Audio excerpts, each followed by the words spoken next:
So we're talking about variables. We know what they are now. There's something that have a data type and a name and a value. Now the textbook shows that you can declare all your variables up at the top of a program. And that's true, you can. You just don't have to, especially in this language. You can declare them right, in the middle of the program. You can declare them up at the top. So the textbook is going to show these declarations blocks, where you put a block up at the top of your flowchart and then you list all the variables that your program is going to use. That's okay. I probably wouldn't care a bit if you left the declarations block out of your flowcharts. Right where it says input my number, I'm just going to assume that my number already is a variable, because that's the way Python works. So if you don't have a variable already and you say input, then it'll create it for you. But this is a declarations block, meaning that it's creating the variables that are going to be used later, which is not true in our language, but if it was true, some languages do require that. Like if I'm going to create a payroll program and I need to know the hours worked and the hourly rate, I might have to create those variables first. I might have to say hourly rate equals, you don't have to type this, hourly rate equals 0, and then the hours worked equals 0, and then later on I could input hourly rate and input hours worked. So these would be the declarations. Now we can do that. We can go ahead and stick that code up at the top of our program, listing all of our variables. And that's not a bad programming. Not a bad thing to follow along. So maybe we'll do that. It'll be kind of on the spur of the moment as to whether I demonstrate doing that to y'all or not. So this is the flow chart. Remember in the flow chart that the input and the output both happen in the tilted rectangles, and the math happens in regular rectangles, or they call these trapezoids. Honestly, everything is a trapezoid. That's a trapezoid, and that's a trapezoid too. So that's why I call them tilted rectangles.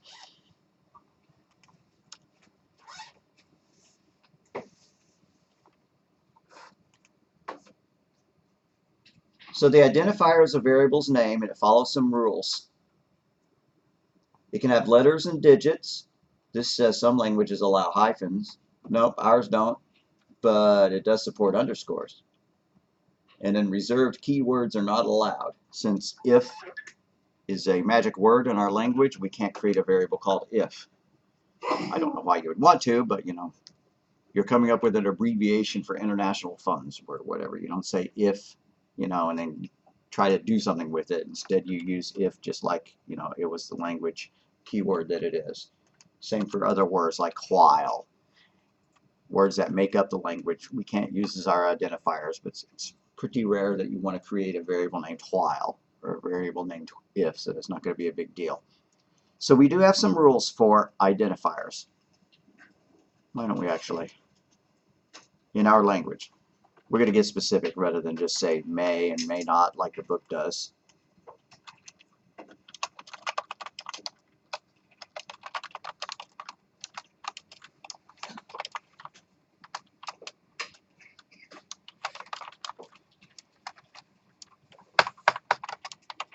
So identifiers are the names of the variables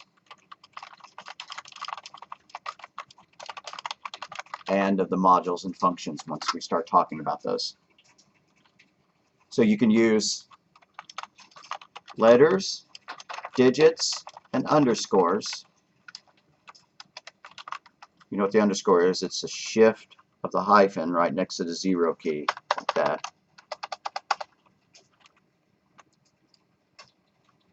Case matters. It is case sensitive. Uppercase versus lowercase are different things. If you say L and then later on you do L, then those are two completely different things. Case sensitive. And must not start with a digit. So these are our rules. Our 3 rules for variable names, for our identifiers, in this language and in a lot of others.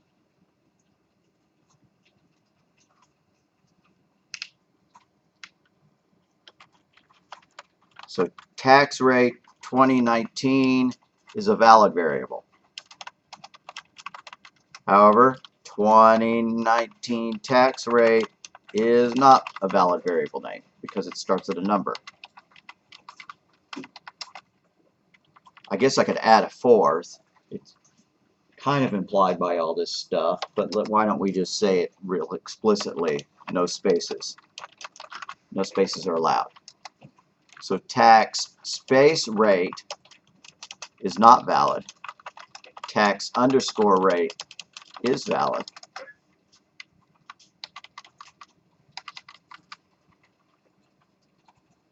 Now, some people mix up their uppercase and their lowercase in order to try to make the variables more readable, more legible, easier to comprehend.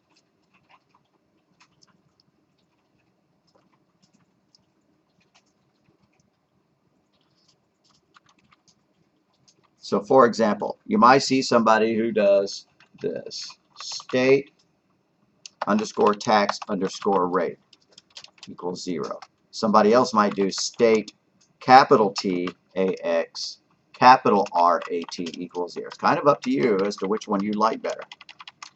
I kind of like that one better, but that's because that's how they did it in the 80s when I was first learning a program. This is kind of considered a more modern style right here. If you feel like being more modern, go for it. This has got a funny name of camel case. Camel because it's got humps in the middle of it. Somebody came up with the absolutely ludicrous term of snake case because it's got underscores in it. I don't recall if the book calls it snake case or not, but it's ludicrous.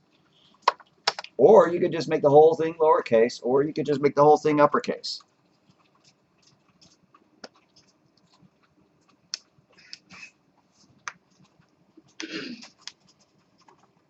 I'll probably do this one more often when I'm up here giving you examples, because if I start throwing in mixed uppercase and lowercase letters, then the folks who are typing along with me are not going to get the case exactly right all of the time, 100% of the time, and so we're going to have more syntax errors.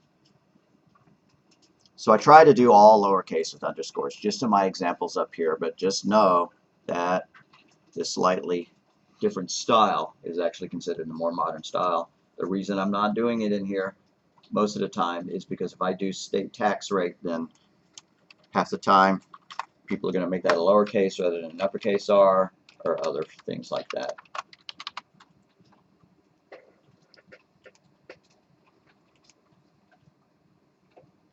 And they should have some appropriate meaning. Meaning you should not use single letter variable names, right? You're not trying to overly abbreviate stuff. And again, in here, I am going to use single letter variable names just because they're easy to type. And in certain circumstances, they're fine. Like if it's just a counter for counting from 1 to 100, we don't need to make a long variable name just to hold a number that goes from 1 to 100.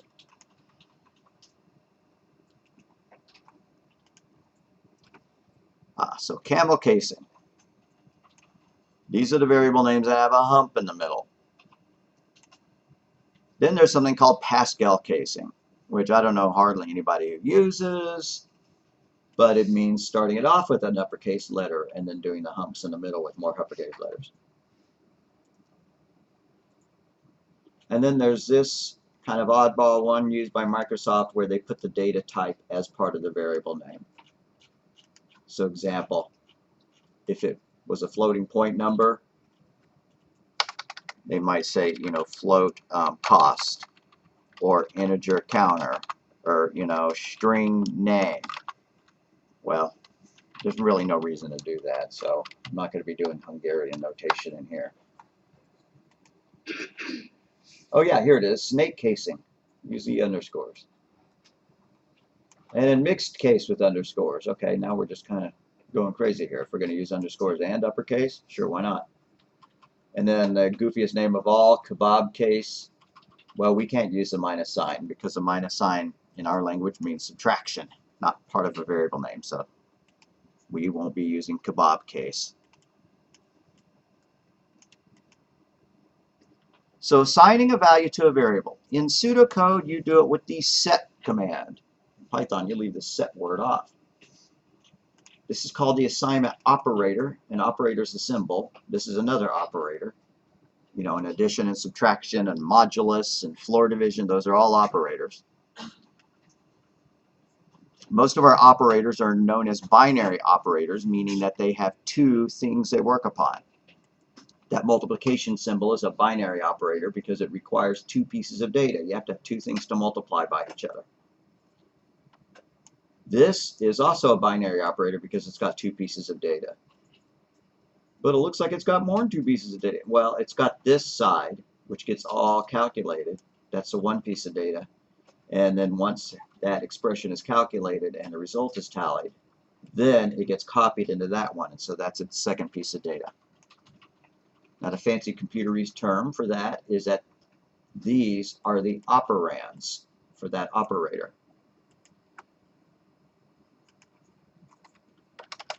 So, most things in this language, just about everything, is a binary operator. Most symbols are binary operators. For example, the equal sign or the double equal sign or plus, minus, multiplication and divide and modulus, all of those are binary operators, meaning they require two pieces of data, parentheses, quote, operands. So for example, x equals 1 plus 2. Plus is the operator. 1 and 2 are the operands.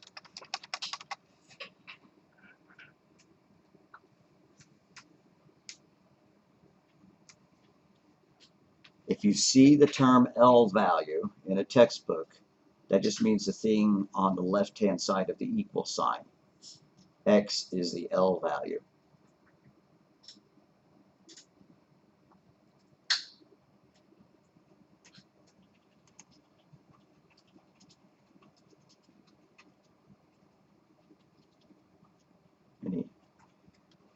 So this is legal.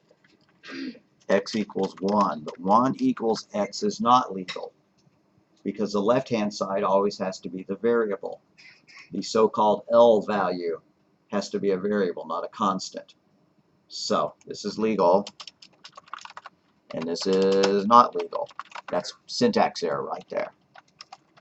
The variable always goes on the left side of an assignment.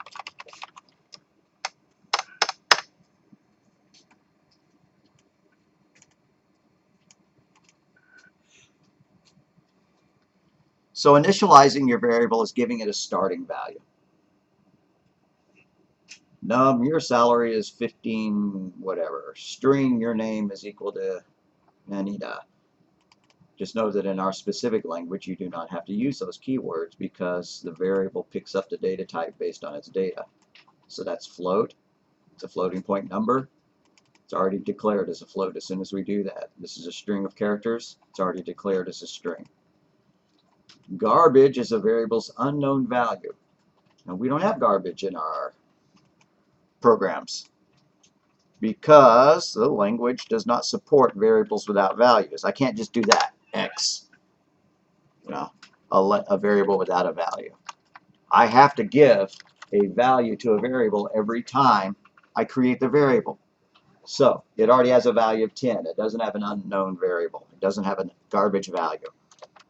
Now, like I said up here, some languages let you declare your variables, or they make you declare your variables, like they might do that, and they might do that. And those two variables don't have any values in them yet, right? We said X is an integer and name is a string, but we haven't put any data in them. So those have garbage data in them until we go and then turn around and do X is equal to 1 and name is equal to Bob. Now they have good data. Like I said, our language does not require us to do that. We do not have to declare our variables, and we do not give them data types. So we never wind up with garbage values.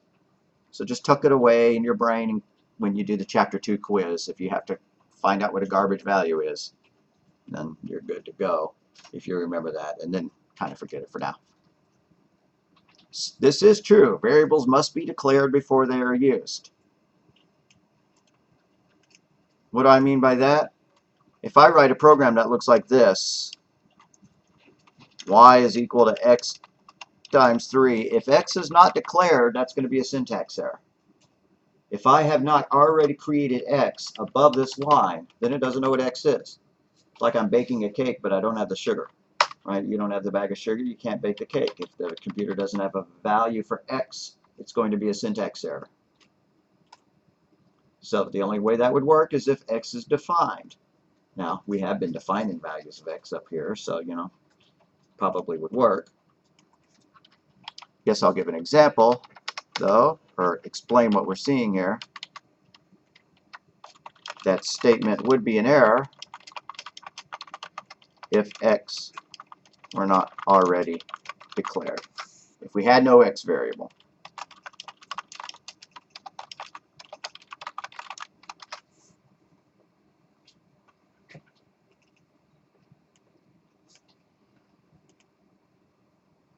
So a named constant, it says it's similar to a variable.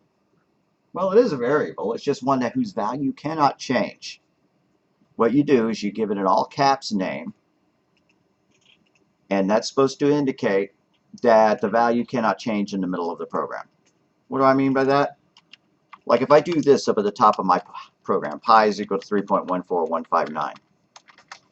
I'd better not give that pi variable a different value, because then all my calculations are going to be wrong, right? Pi r squared, and no, they're not. Pi r round. Anyways, there's my joke for today.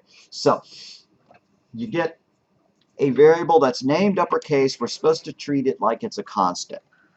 Some languages let you put a word in front of it that makes it a constant. So later on, if you tried to change pi equal to 4, that would be a syntax error.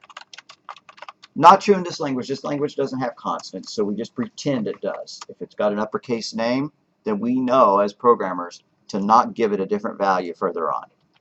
So if you see this, tax underscore rate equals whatever, right? We know later on that we're not supposed to be changing that. We're not supposed to say suddenly tax rate equals, 9, because that might break the program. It was declared as a constant up here. So a constant is a variable declared in uppercase whose value cannot change while during the program, or once assigned. Right? Once we stick 3.14159 in pi, it's not supposed to change. Once we stick that into the tax rate, it's not supposed to change.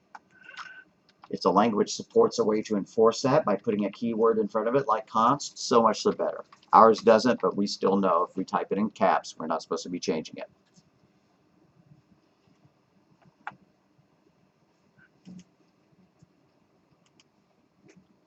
So arithmetic, addition, subtraction, multiplication, division. Good thing we already know how to do that. However, there's a little bit of subtlety to it called the order of operations. I don't recall if we've talked about this. Have we talked about this? If we do x is equal to 1 plus 2 times 3, we know which one gets done first, the multiplication or the addition. Yep, the multiplication. So that's a yes, we have talked about that, or did you just already know it? Okay, okay. So yeah, the order of operations. Parentheses, exponents, multiplication, division, and addition and subtraction, which is nicknamed P, E for exponent, multiplication and division. Okay, wait. Multiplication and division and addition and subtraction, making up PEMDAS. Please excuse my dear Aunt Sally. And floor division and modulus are considered the same priority. So also star, star, and asterisk are the same priority as multiplication and division. Now this doesn't mean that multiplication is higher priority than division. They're just of equal priority. So if you saw this, 1 plus 2 times 3 plus, or 2 times 6 divided by 3, you don't go, oh, I better do all my divisions first, and then do the multiplications because this shows multiplication over division. No, since they're the same priority, you just do them left to right. Now in this particular case it would have worked, but quite often it would not have if you decided that you had to do all the multiplications before you did the divisions. Vice versa.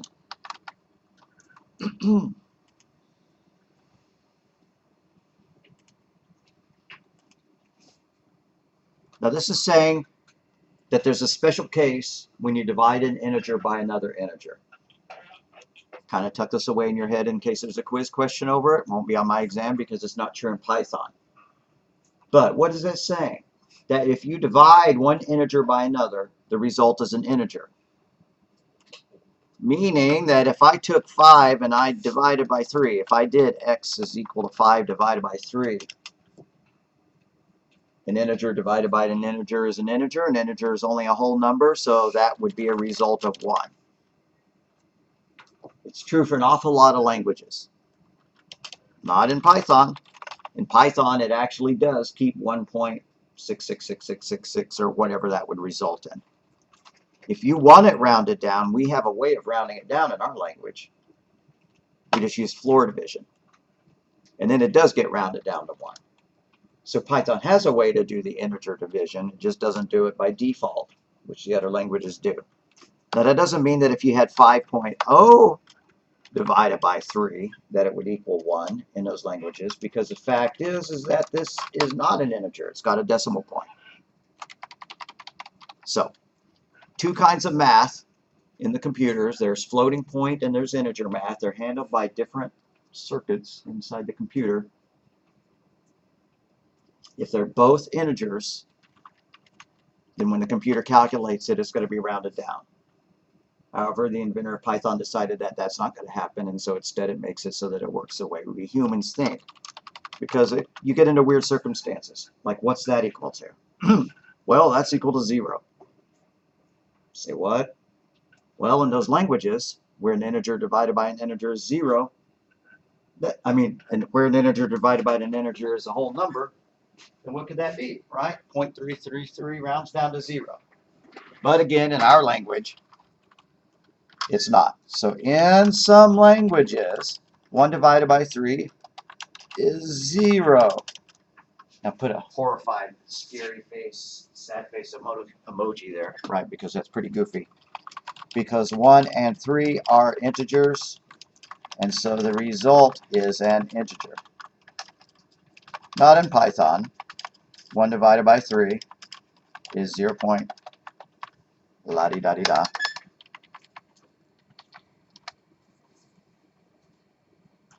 Guess another way to say it is that in those other languages, all integer division is floor division. If it starts with an integer here and another int, another whole number, one whole number here and another whole number here, that's floor division in those languages.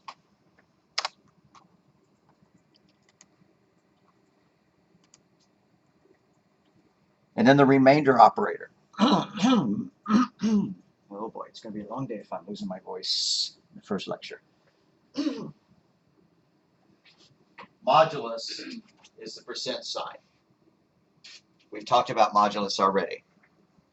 They're also saying that it could be called a modulo operator. I hadn't heard that until this textbook, but fine. That's what they want us to say. Everybody calls it modulus. So if you have this, x is equal to 5 modulus 4, what that means is 4 goes into 5 one time with a remainder of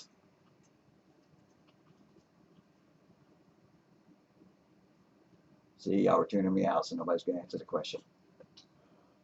4 goes into 5 one time, and how many is left over? 1. Right, okay. So, that's what that is. X is equal to 5, 6 modulus 4. 4 goes into 6 one time, and how many are left over? 2. Yep, and so on. X is equal to 8 modulus 4. 4 goes into 8 2 times with no remainder.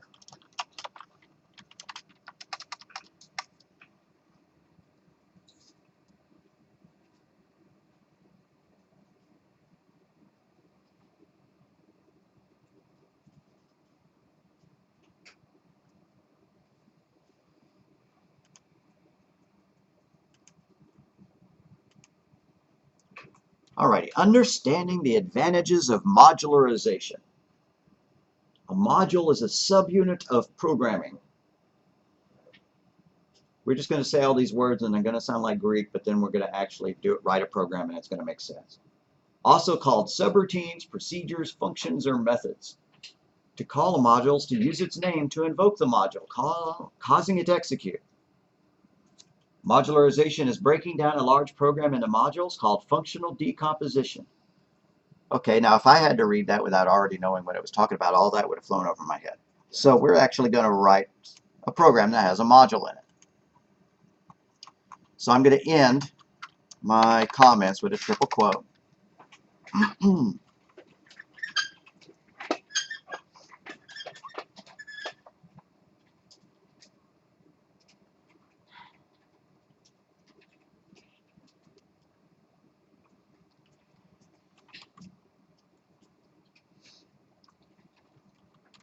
So I want this to print some kind of message. My favorite song or saying or something like that. So here I go. Print, parentheses, quote, roses are red, violets are blue, end quote, in parentheses, print, parentheses, quote, some poems rhyme, but this one doesn't.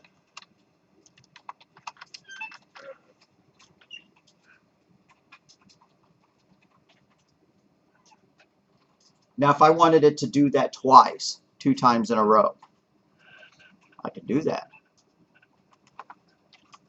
I could just copy and paste it.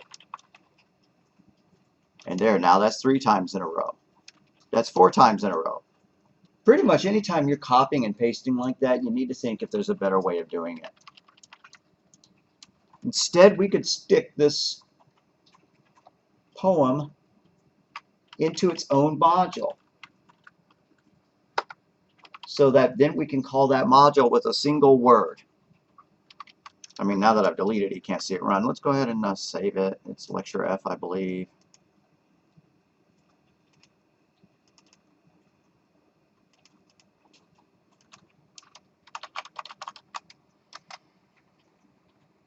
Okay, so I run it and it's going to print my poem 3 times in a row. Now, why is copying and pasting code bad? Go back and recorrect all of it. Yeah, right. What would happen if I decided that there should have been a comma there, and I copied and pasted it 1,000 times? I'd have to do 1,000 corrections. So instead, what I'm going to do is create a module that does the poem. Now, the way you define a module in this language is with the DEF keyword. And so I'm just going to call my module poem. DEF poem, parentheses in parentheses, colon. And every time there's a colon in this syntax, in this language, the next line has to be indented. Like that. All right, now it's a module. I'm feeling real proud. I'm going to run it. What's it do? Nothing. The reason why is the module is defined, but it's just like drawing a map to Walmart. Until you give the map to somebody, they're not going to actually go and do it. Until we tell the program we actually want to run the poem module, it's not going to do it. So here's how you run the module. You give the name of the module, and then you put the parentheses after it, and that tells it to run it. So now it's going to print my poem again.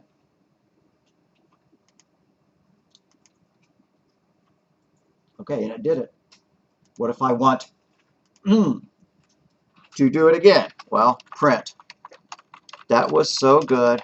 Let's hear it again, end quote, end period, and then poem a second time.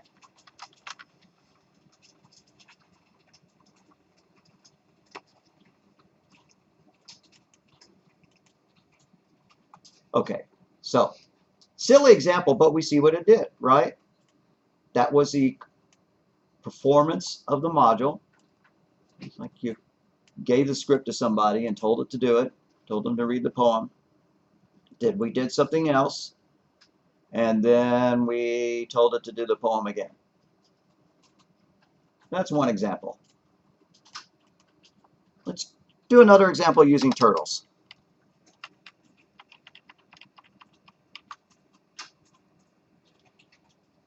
So we need to import our turtle library. Import space turtle. We need to make a new turtle.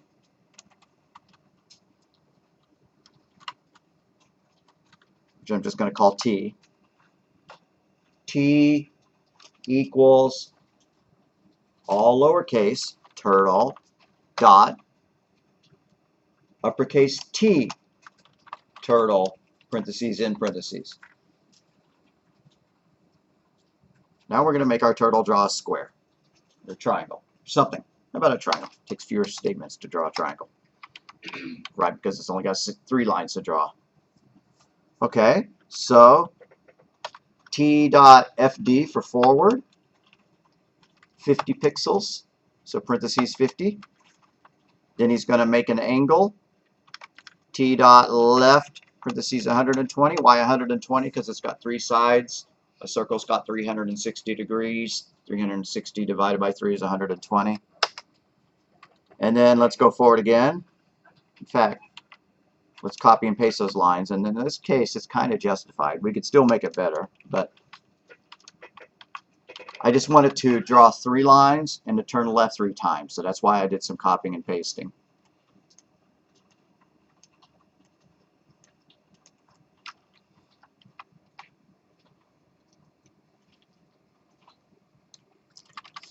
All right, and then I'm going to make the turtle back up so it could draw another triangle. Right? So T.back, parentheses, he's going to go backwards 100 pixels. And I wanted to draw the triangle again. Well, I could copy and paste all those statements, right? If I copied these and pasted them, it would draw a second triangle. But we're going to turn that code into a module instead. Okay, so there we go. We can draw as many triangles as we want by copying and pasting, but that's kind of lame. So instead, we're going to make this code a module right here. So let's delete the one down here at the bottom.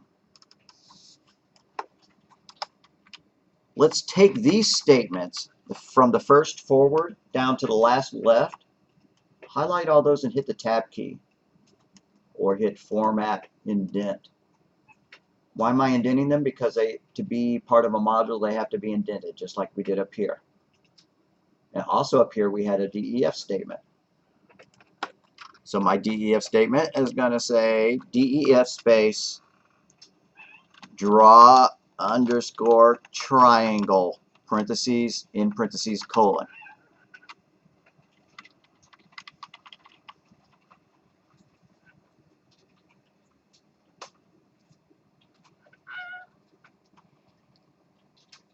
So now if I run it, it's no longer going to draw a triangle.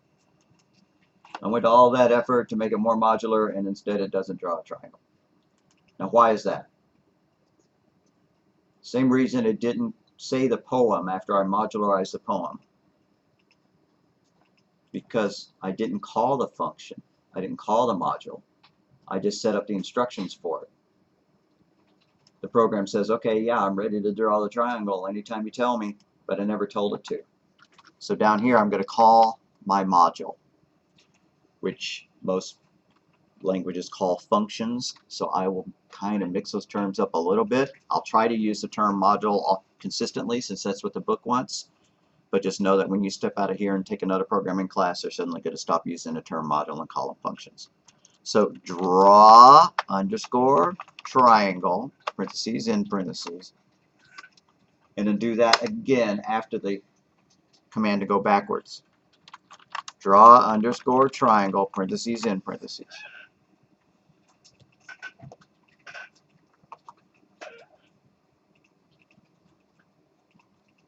Now it'll draw its 2 triangles again.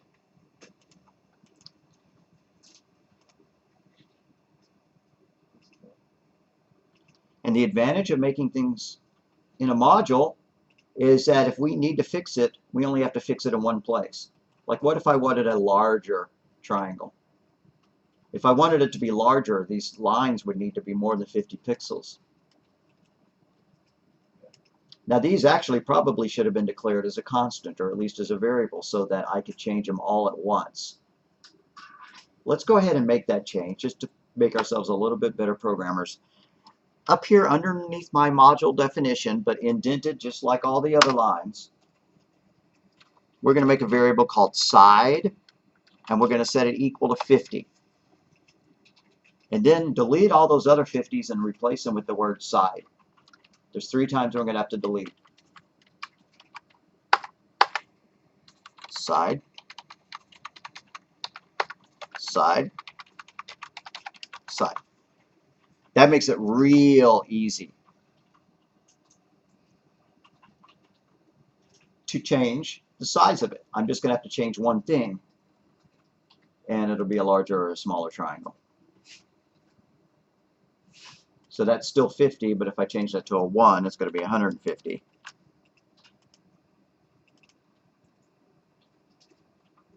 Like that. What would be even cooler, and I'm not going to actually do it, is if I made it so that I could pass in the size right here. If I could say, okay, I want an itty-bitty triangle that's 20, and then I want a larger one that's 100. We could do that, and it wouldn't take much code, but I don't want to make the example more complex than it already is, so I'm not going to do that.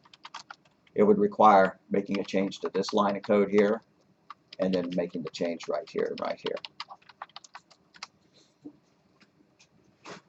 Just to complete our example, let's now turn our turtle 180 degrees, so he's going in the other direction. T dot right, parentheses 180, and then call draw triangle again, draw underscore triangle a 3rd time, and then let's make him back up one more time. T dot back, parentheses 100, and one last triangle, draw underscore triangle, parentheses in parentheses.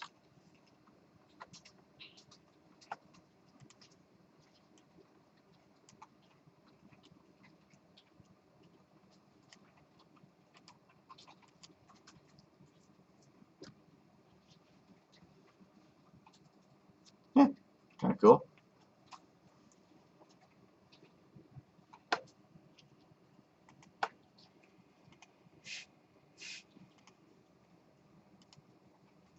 So that is the point of a module.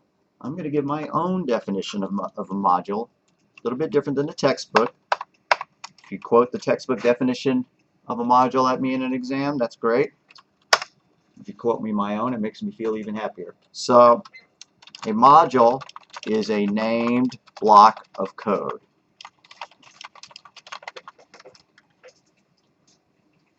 Short and sweet. This module is a block of code that draws a triangle, so we gave it a name of draw triangle. This module is a series of prints. It's a block of code that prints something. Now, what do we mean by block? A block of code is something that's grouped together by its indentation level, right? These 2 statements are a block of code. These 7 statements are a block of code. You can have blocks of code inside of other things besides modules. If statements can have a block of code. May as well throw one of those in. But I guess we ought to go with this a little bit further. A module is a named block of code.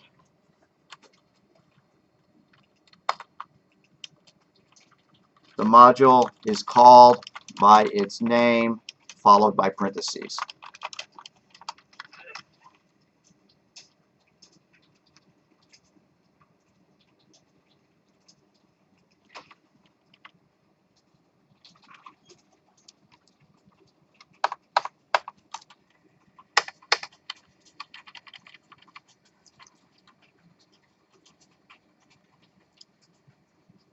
So this is going to be almost pointless, but we'll show it anyways. If we set x equal to 3, and then later on, if we did this statement, if x equals 3 colon, print parentheses quote, wow, I guess x does, end quote, in parentheses, print parentheses quote, really equal 3, end quote, in parentheses, print parentheses quote, cool.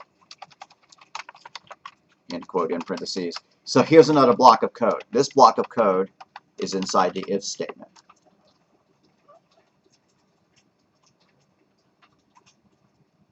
Now, some textbooks will give a really fancy name and say that this block of code was subordinate to the if statement. I'd just say it's inside the block, right? This is the block of code that's part of the if statement, or it's in the if statement. An if statement is conditional. It's only going to print this stuff if x does in fact equal 3. That's what the double equals means. The difference is that a single equal assigns a value. Like if we say, your name is Anna. And then the second one, the double equals, checks it. Is that true or not? Is your name Anna?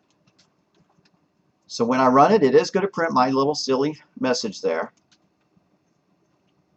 after it runs and draws my triangles. It does print, wow, I guess x really does equal 3. But if I changed it, if I said x was equal to 31, it's no longer going to do any of that stuff because this statement is no longer true.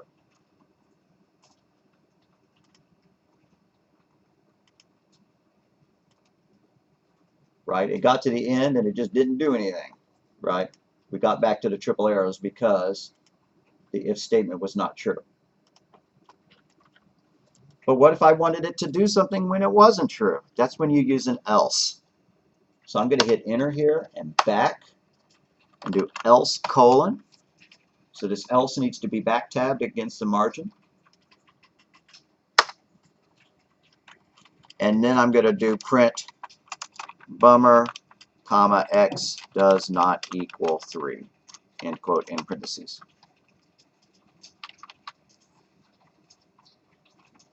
So this is an if-else. If this statement is true, if that evaluates to true, if equals 3, then it'll do the first part. But if it's not true, it's going to do the second part. And since I said x is 31 here, it's certainly not going to do that. Instead, it's going to say, bummer, x does not equal 3.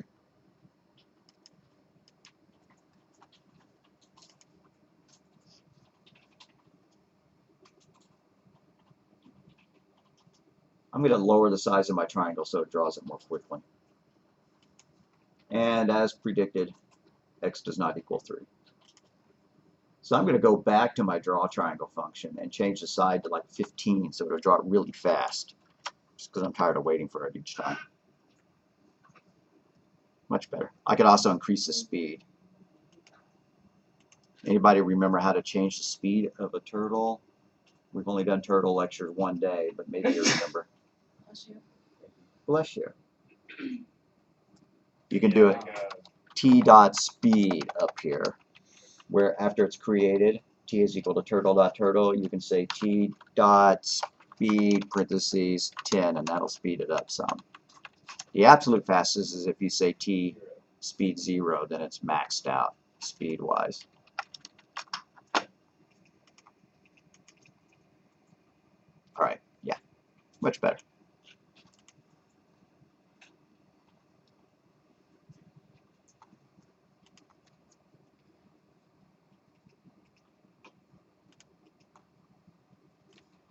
So they say that a module is a subunit of a programming problem. Okay. Also called a subroutine. I haven't heard that term since I stopped using the basic programming language. Procedures. Yeah, again, that term's kind of fallen out of favor. Functions. That's used an awful lot. And methods. A method is a special kind of function that's attached to a piece of data. Well, what is a function? It's the same thing as a module. We can use the terms interchangeably, and often I will. So this is a function right there called draw triangle. Now what do they mean by method? Well, some functions are attached to pieces of data. That one's not attached to a piece of data. But what about this speed function? There's a piece of data in front of it before the dot. So it's not just a function, it's a method. It's a part of the turtle. Just like changing the color is part of the turtle, or telling the turtle to go to the right or to the left. Anytime you see something preceded by a dot and then followed by the parentheses, that's a so-called method.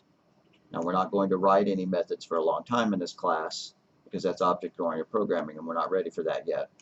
But that's the idea, is that you can have functions that are part of pieces of data or that are attached to pieces of data. Here's our turtle called T, and so we're issuing commands to the turtle using its name and then the function name, the method name. I'm not going to even write notes to that effect because it's okay not to memorize that for now. So modularization is breaking a large program into modules. And somebody decided it'd be cool to call it functional decomposition.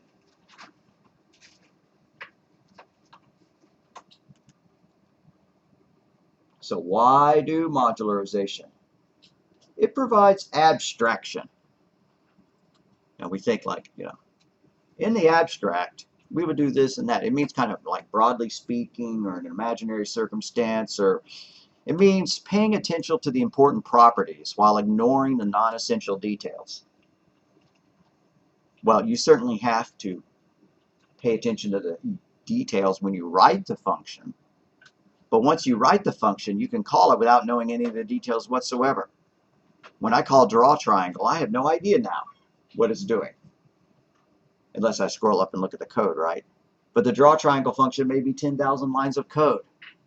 I don't care. All I know is that it draws a triangle. Or if I use some kind of print function, I don't even know how Python decides what to send to the screen and how to do so. All I know is that I have a magic word that means print. So I think of it abstractly. Okay, I call print and it displays data to the screen. And then all the nitty-gritty details are actually handled by that function. Now, it's still a function even though I didn't write it. Right. In this case, all of these purple words are what are known as built-in functions. Functions built into the language. There's no draw triangle function built into the language, but there certainly is one called print.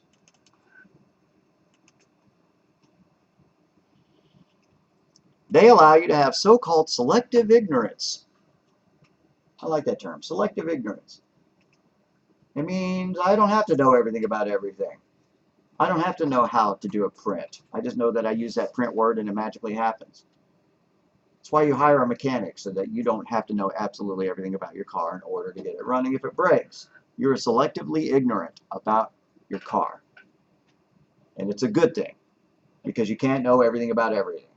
So once we have a module defined, we can use it without putting as much thought into it.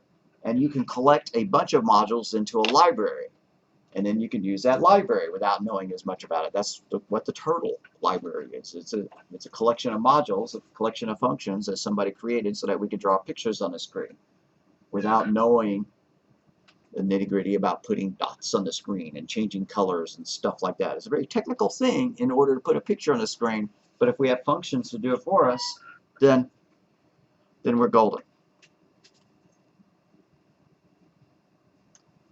I don't know why this says newer high-level programming languages, because this is true of any programming language invented since the 1950s.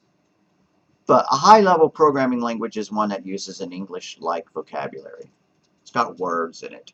If, and while, and repeat, and continue. All those, English words, not just a series of zeros or ones and numbers. And one broad statement corresponds to dozens of machine instructions. Like the print statement may need to execute 100 machine statement codes on the chip in order to get it to display it, or 1,000, I don't know.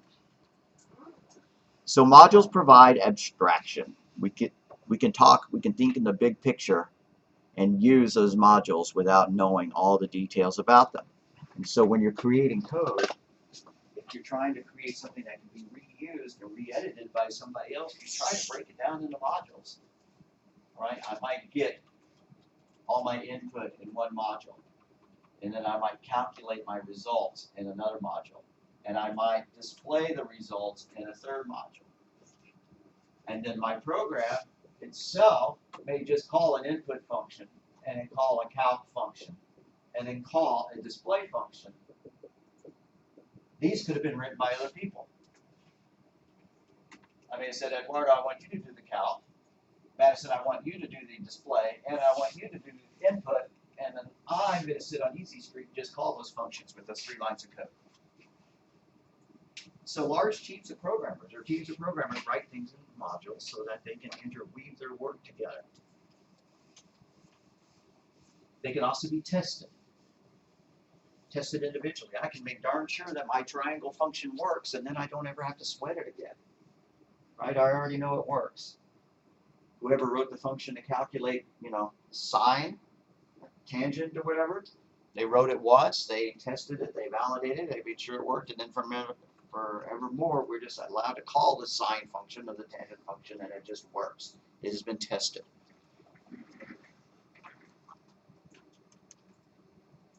So, modularization, creating functions, lets you divide the tasks up among multiple people.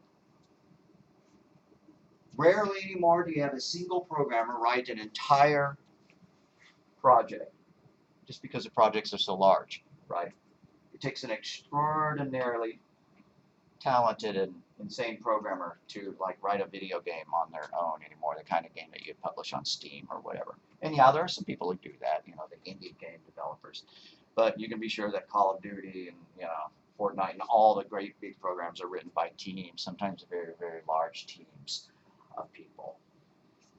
So professional software developers can write new programs by dividing the large program into modules. You give each module to a different team. You get the code written more quickly. And what's even cooler is that you can reuse those modules later. I guess it's the same way how Windows or Microsoft operates their softwares. Yeah. So Windows 7, and then it was written all in modules called DLLs, and so by doing a whole bunch of updates to those and then adding some additional code, they could come up with Windows 8. And so the code for drawing a menu on the screen hopefully doesn't have to change much between those 2 versions, except then they made the colors look different, right? The appearance. Or sending something to a printer, should not have to change between versions of Windows. The print command that you click on should behind the scenes do the same thing, regardless of whether you're using Windows 7, 8, or 10. You ever wonder why they skipped 9? Why? Well, this is a parochial, there's a term I'm thinking for. A mythical answer, a something. But used to be that, there was Windows 95 and Windows 98. And these were what were known as DOS-based Windows programs. And then after Windows 98, I guess that was Windows 2000, it was no longer capable of running on DOS at all. So it was completely incompatible. Windows 2000 was completely incompatible with Windows 95 and 98, although you could still trick the program through some emulation built into it to run your old DOS programs. So what programmers would do is they would get the version of the Windows, get Windows version, and then if version contains a 9, then print an error message. And then so you have all these old programs written in the 90s that had some kind of code that did something like that. If the version contains a 9, then print an error message because it's running on a DOS-based computer system. And so that was great until you got to perhaps Windows 9, right? So supposedly that's why they jumped from Windows 8 to Windows 10. I don't know if that's true. Another reason just maybe have been because so many people hated Windows 8 that they wanted to put as much distance between 8 and 10 as possible. But that doesn't count though. It's like the name Windows is still there. Yeah. Okay, let's delete all that. That's definitely a diversion.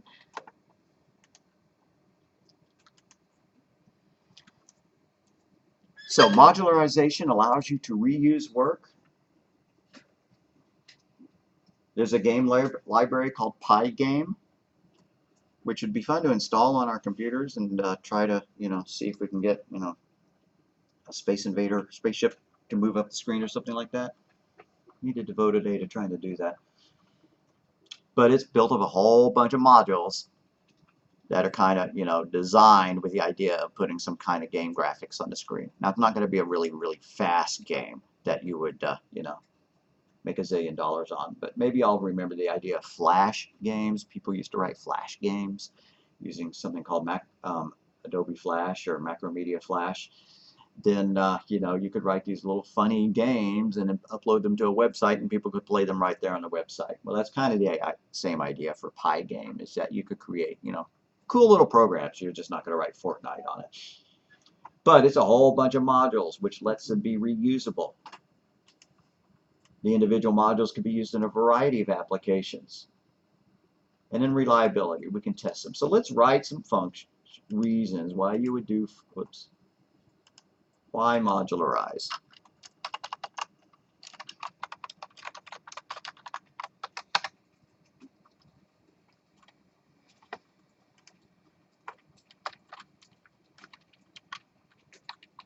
One, facilitates reuse of code.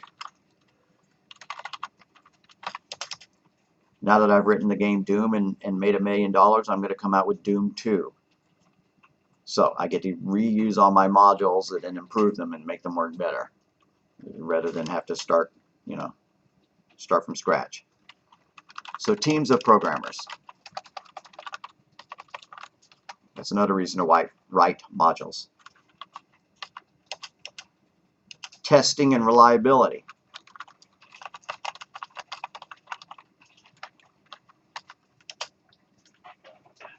And then allows abstract thinking, meaning that you don't have to think as hard when you're using those modules.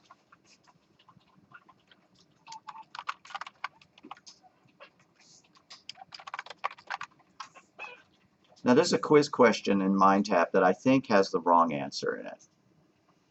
I think somebody pointed out to me that the answer should be all of the above.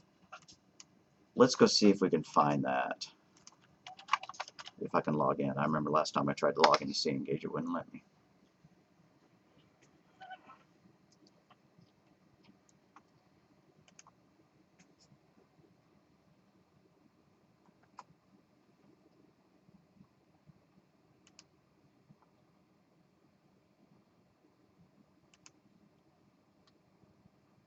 So I'm just blipping over to the Chapter 2 exam.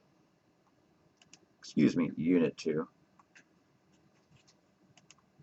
Unit 2 test. I'm just going to try to find that question, see if that's the case. Start assignment now.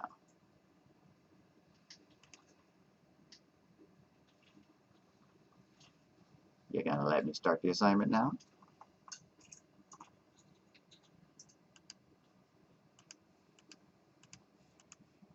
Or are you just going to, like, not do anything?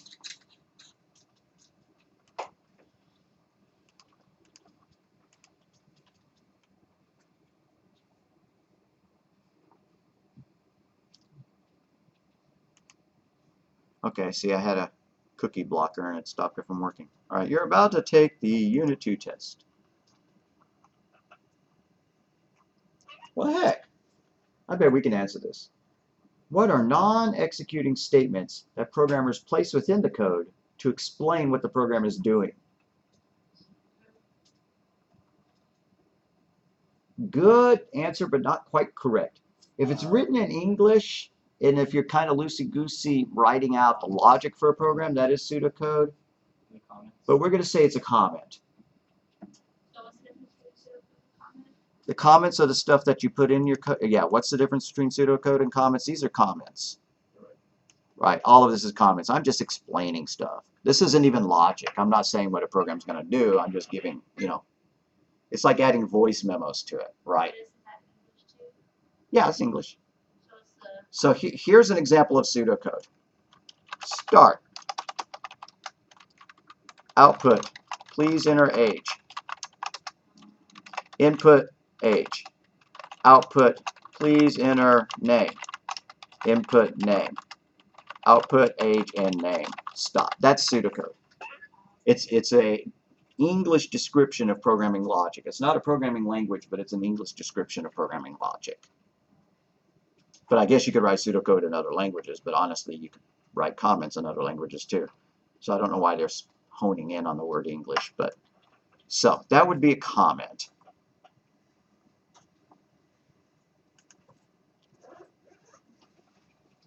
And it says it's correct. Okay, great.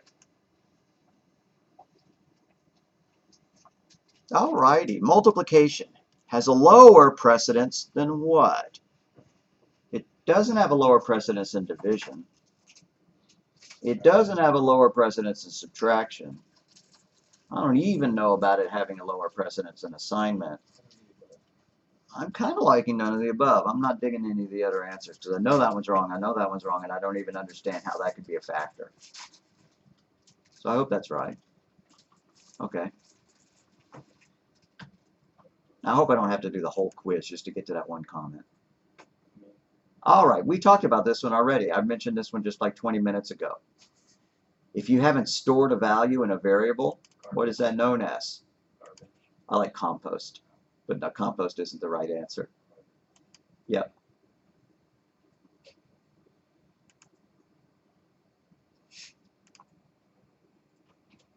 Okay, I'm just going to start skipping answers because I want to get to.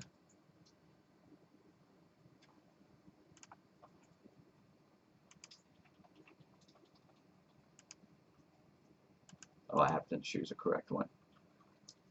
Here's a good one. What is the name for the process of paying attention to important parts while ignoring non-essential details? We might be tempted to use modularization, but we were talking about it as being called abstraction. Abstraction is when you're paying attention to important properties of something while ignoring the non-essential details. Thinking on a high level.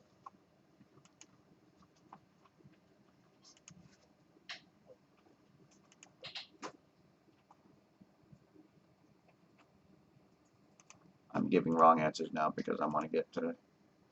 Come on. It'd be funny if it's not in here at all and I'm thinking of another exam. Okay, funny, haha.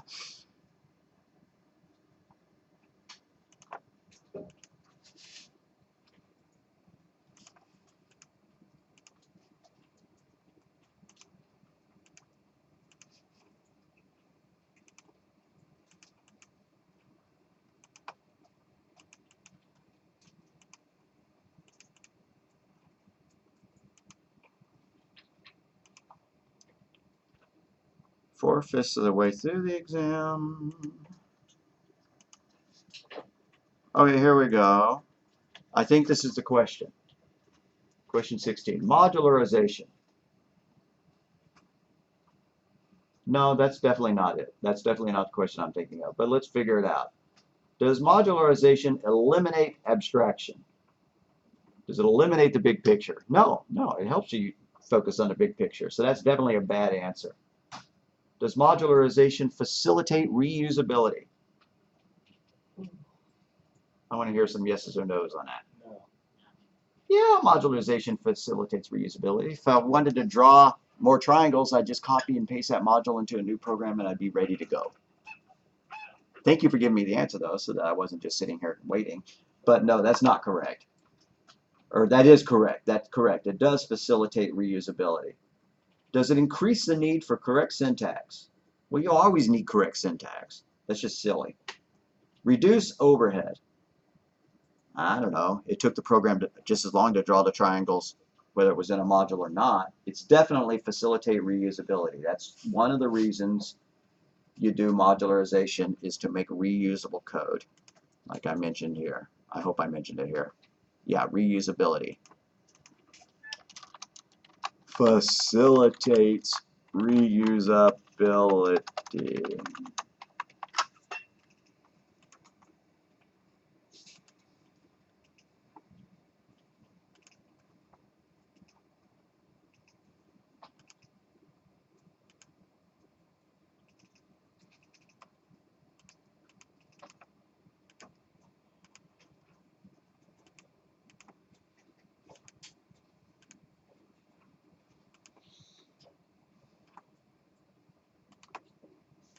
Still picking wrong answers, trying to get to the end. Okay, all right. I guess I'm remembering another exam.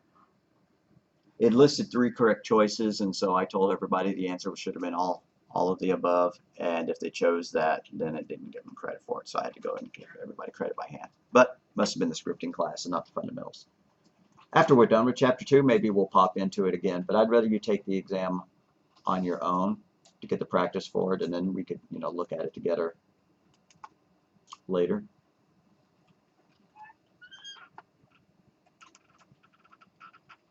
So the idea of modularizing a program, the basic steps, the main line of the program, when you create a module, you give it a header, you give it a body, and you give it a return statement.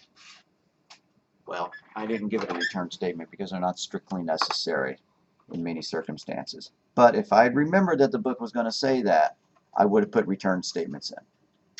What does a return statement look like? Here's my poem module. I could hit enter and put the word return there. There, now I have a return statement. I could do the same thing for my draw triangle function. I could stick a return statement there. Now the way Python is written, as soon as it hits an unindented line, it automatically returns anyways. So I'm just out of the habit of doing it. Almost no professional Python programmer would stick return statements where they're not necessary. You just know that when it hits an unindented line, it returns. Now what does return mean? Well, here we're saying, yo, go do that and then get back to me. Go say the poem and then get back to me. That's what that means. And so it jumps up here, it does the poem, and then it returns. It gets back to me so that I can do something else. So that's all return does, is it stops the module and causes it to go back to where it was. Now the reason I made those changes is just to make my code match what the textbook is telling me, which is that when you create a module, you have to have a module header and a body and a return statement. So just like we talked about, this is the body. Those indented lines of code are the body. Well, that makes that the header and the return statement.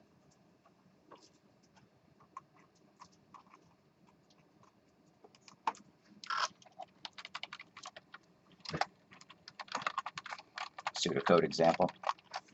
That was just an example. Don't care if you typed it in. If you did, great. Okay, so a module has 3 components. It could be a very complex module, but ultimately it boils down to a module header and a body and a return statement.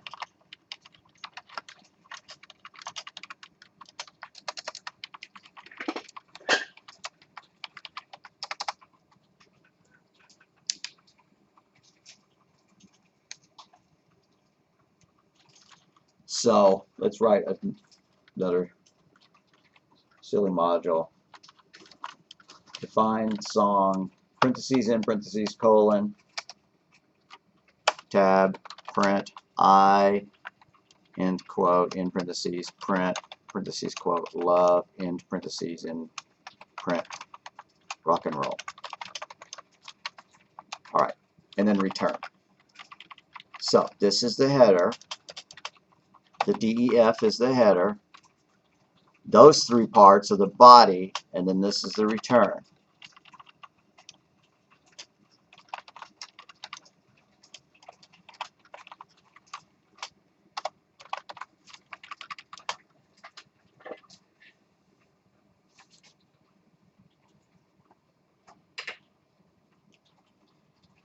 And I guess I will make a written comment here to the effect that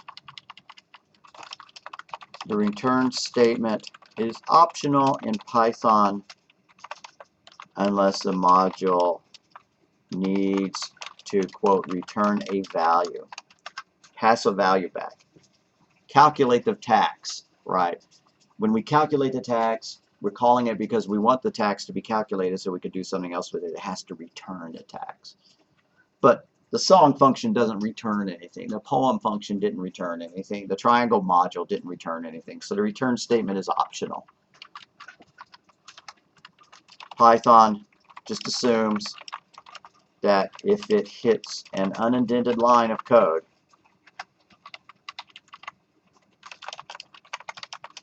the module block is done and it returns then.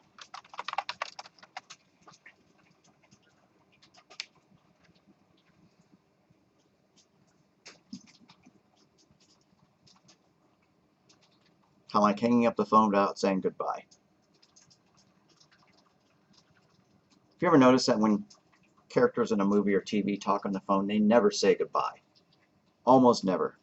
It'll probably bug you from now on if you start taking note of that. They always have a conversation, and then somebody says something, and then they click, and they just hang it up. All right, pretty cool. Kind of rude, but it's such a common convention that we don't notice it.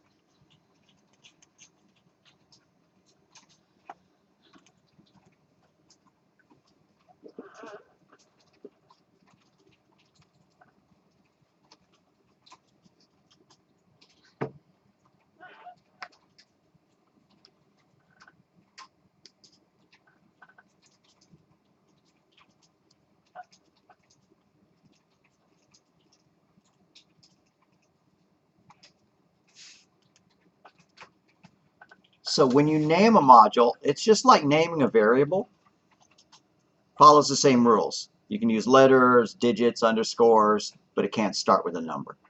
Now, I don't know why I would ever want to start a module with a number, but you can. So this name here, right, draw a triangle, is an identifier just as much as this is, but that's a variable name, and this is a function name, a module name.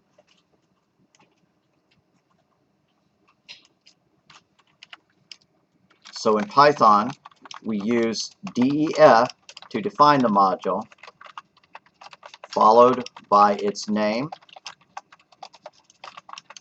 and then parentheses. Forget it. Parentheses.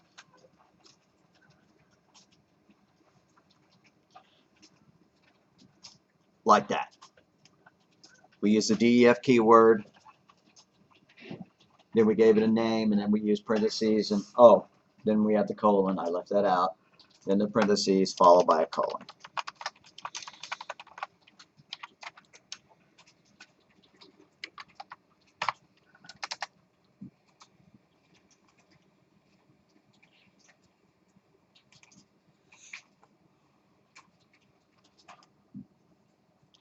And so the module names are followed by a set of parentheses.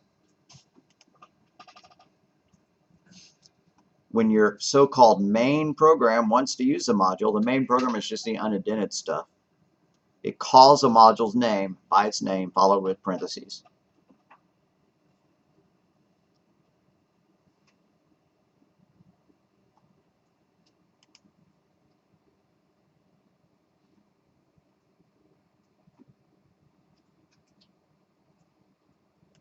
I like this. They're talking about flowcharts and how to modularize it, and they don't give us an example. This is an unmodularized. Okay, here we go. We're going to have to draw flowcharts pretty soon. We'll contemplate whether that's what we're going to do after the break or not. But anyways, here is a program that has been modularized. We could scroll back up and see what the other one did. What it did is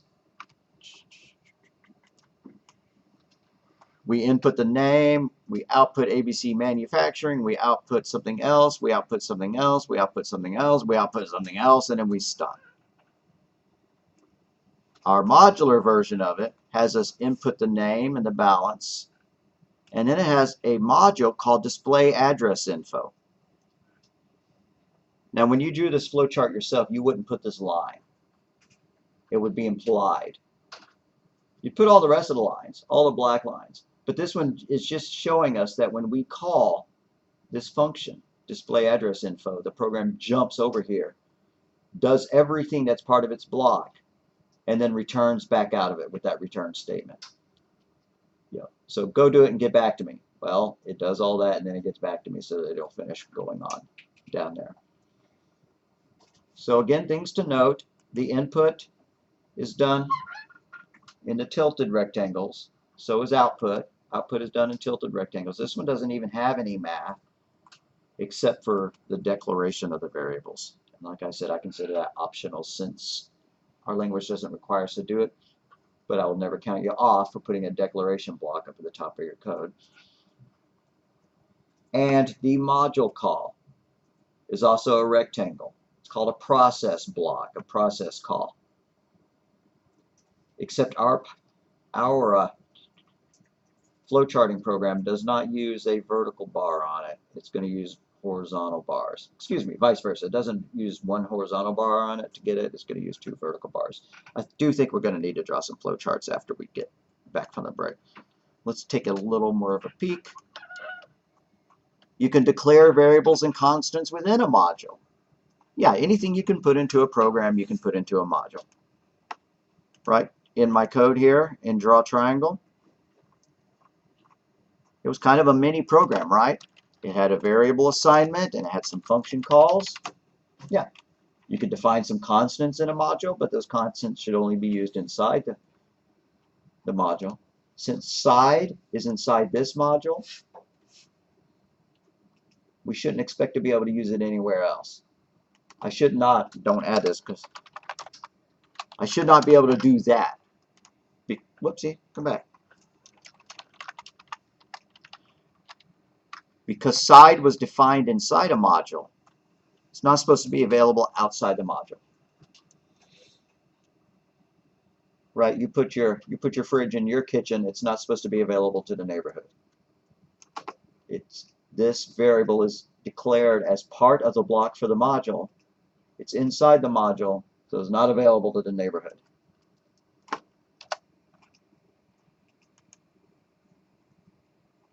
That's what it means by whether the variable is visible or not. And then they use this term in scope, and then they use this term local. Yeah, we have to have three terms for the same concept just to make things hard, but it's actually not hard. Just like if you have your fridge in your kitchen, it's not visible to the person living in the apartment next to you. Right? So they can't get a hold of it. They can't do anything with it. This is also called a local variable. It's local to this function.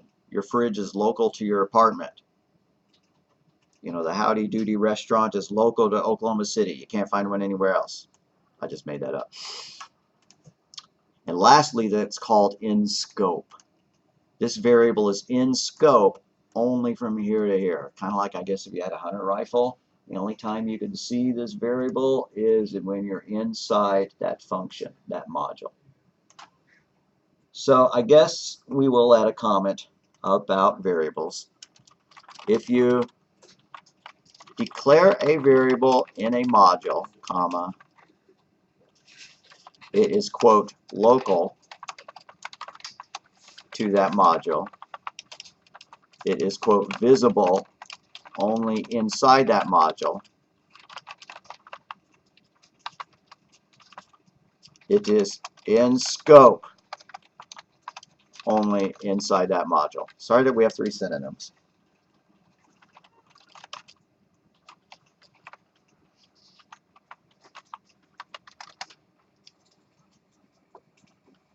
So if we define a function called test, parentheses in parentheses colon, and we have x is equal to 3, and in print x, we would say x is a local variable inside the test function. Are there any other kind of variables, or are they all local? No, a variable defined above a module is called a global variable, and it can be used inside the modules even though it was not defined inside the modules. Like you have a swimming pool. Everybody in the apartment complex can use it, even though it's not inside your apartment. We had a global variable up here, t.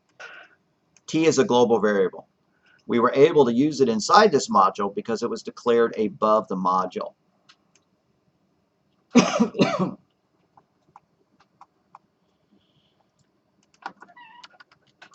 So every variable declared in a module, declared inside a module, is a, quote, local variable. Variables defined above a module are called global variables.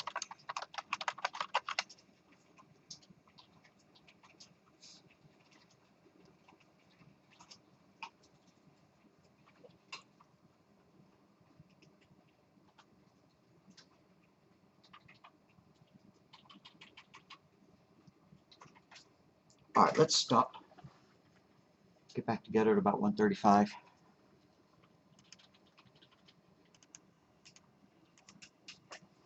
Alrighty, so I'm kind of thinking up something on the spot because I want to do some pseudocode for it and then draw a flow chart for it.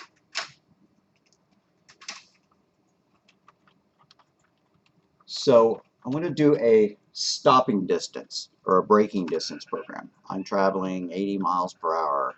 I slam on the brakes. How long is it going to take me to stop?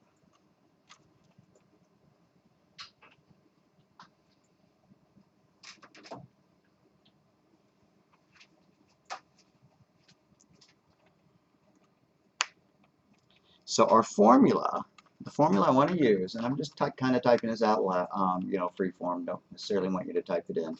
I guess I ought to put it over here in my lecture notes eventually. So,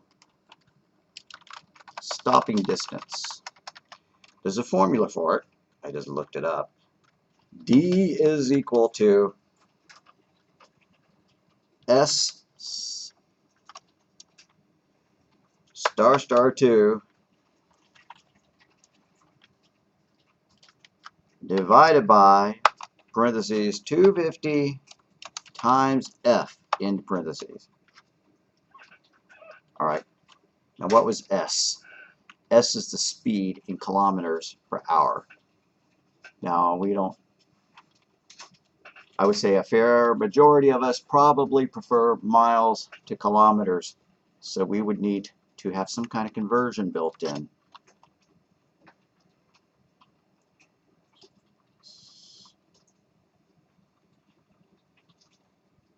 So we're going to say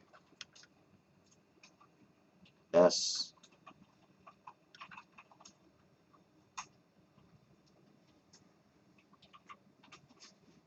divided by 1.6 to convert it to miles. These are very rough. Let's put these inside parentheses. That'll be our equation. So S is speed in miles per hour. And F is a friction coefficient. Let's get all physics major on us.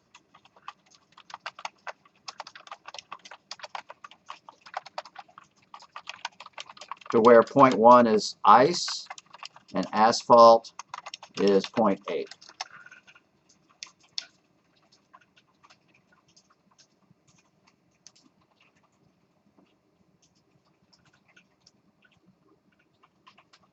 Wonder what it is for rain.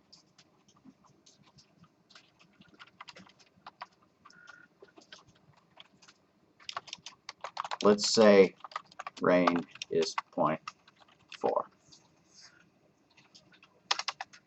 So what is our program going to do? Write a program that asks for the following input, or asks for the user to input the speed and asks if it is raining. From that information, calculate F, the friction coefficient, and then calculate D, the stopping distance. Now this equation is leaving out something, which is your reaction time. If you're playing on your phone, you're probably not going to mash on the brake fast enough. There's always like a 1 or 2 second delay between spotting something and being able to react anyways. And if you're going, 60 miles per hour, that's a considerable distance. But this is good enough. Good enough for our program. Let's write some pseudocode that will do this. And then we're going to do the flow chart that will do this. Then we might actually implement it in real code.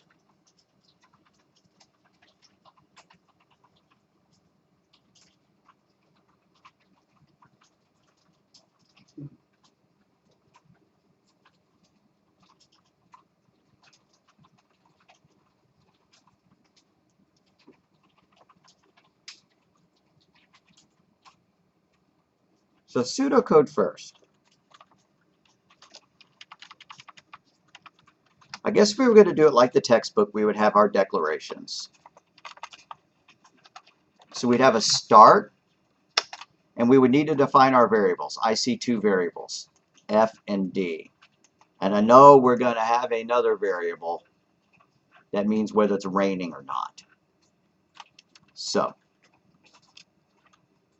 S equals 0, D equals 0, but I think the textbook shows putting these in their own little block called declarations. You know what, I'm going to blow off the declarations. No, I'm not. I'm going to try to be good and follow their examples.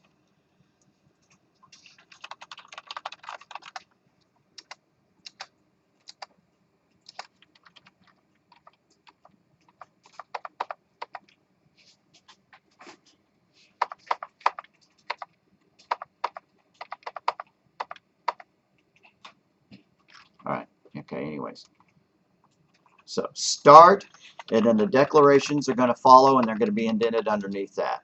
S is equal to 0, D is equal to 0, and R is equal to, I don't know. I hate doing the declarations because they're not necessary in this language. So why are you doing it? Because I'm trying to make it look like the book.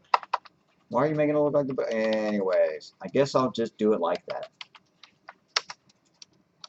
And now what do we need to do? We need to tell the user what we are about to do. I guess we're not gonna do that, but at least we need to tell them what they need to input. So output, please enter speed in miles per hour. Now this is pseudocode. Input S. So it's not following the same syntax we would use if we were actually going to write the program. And then we're going to output, quote, is it raining? Y/N, meaning yes or no.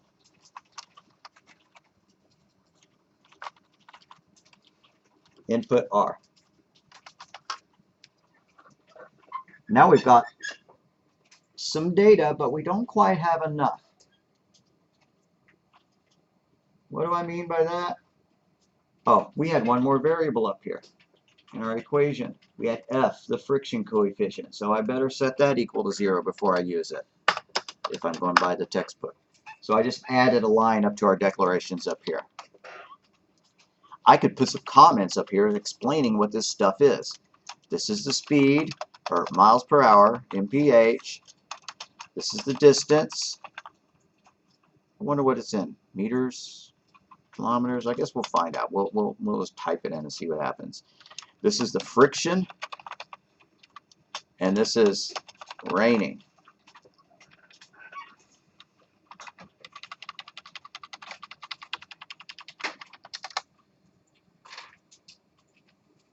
Okay, so to calculate the friction, if it's not raining, our friction is going to be 0.8 because that's the coefficient of asphalt. Otherwise, it's going to be 0.4. So we need an if statement to decide between the two. If R equals, quote, Y, meaning yes, tab, set F equal 0.4 because it's raining. We're not going to take ice into account. We live in Brazil where there's rarely ice. Else, space, set F equal 0.8. And then end diff. Now there is no end diff word in Python, but there is in pseudocode. There's differences between the two just because pseudocode is generic and every language has its own specific implementation. Some languages do have an end diff, some don't. Alright, so now we have all of the stuff we need in order to actually perform our calculation with that formula. So we're going to set our distance equal to that formula. I'm going to have to scroll up and remind myself of the formula. S divided by 1.6 star 2 divided by 250 times F. So S is equal to S divided by 1.6 in parentheses star star 2 divided by parentheses 250 times F.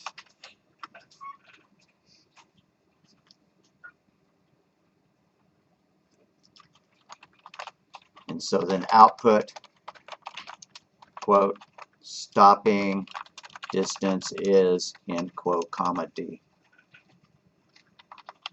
That's our program. And it's pretty picky, right? We're telling it what, you know, they're supposed to enter. We could have written a shorter pseudocode by leaving this output statement out. And leaving that output statement out. But we're going to go ahead and try to make this so that it would have been a good program if we'd actually written it in a good programming language. And since every pseudocode starts with the word start, it ends with the word stop. So I'm going to scroll down here and put a stop here. And then we're going to draw it as a flowchart. Maybe I'll draw it on the board first, but then we're going to all go to a website called Lucid Chart, and we're going to draw it together.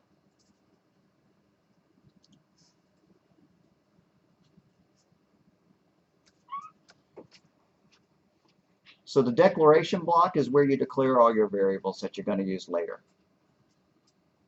Because some languages require them to be declared. You would not be able to input S if we had not declared it up here. Let's draw this. I hope the glare is not too bad if I do this. All right, there's a start statement up at the very top. We can't see it, but it's there. Start.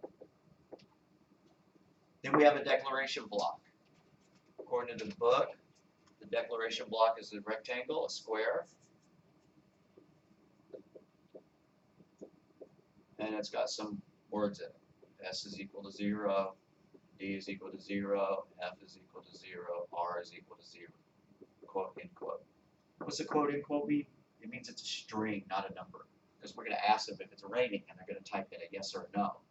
It's not a number, so I didn't put a 0 here. Instead, I put quotes there to indicate that it's going to hold typewriter data, character data. Okay, so output, please enter speed in miles per hour. That's one of these guys. Output speed, question mark, or miles per hour, question mark. We could put the whole message here, right, but that would be a big rectangle. So miles per hour, question mark. And now we need to let them type it in, input. This is making me nervous because one time I actually did have this down and I drew on it. Wasn't what I wanted to do. All right, and so input S goes in a trapezoid. Now we need to ask if it's raining. Output, quote, raining? Right, sorry, can't read that. And then input R. Now I've almost reached the bottom of my little map here, and I don't have room to do the rest of it. So I'm just going to put a little circle there, like maybe with A in it, something, I don't know. And I'm going to come over here, you know, it's kind of like just a jump, right? Now when I do this on the computer, I probably won't do that. I'll just keep scrolling down. Like that, okay. What's next? We have an if statement. If R equals Y, do something.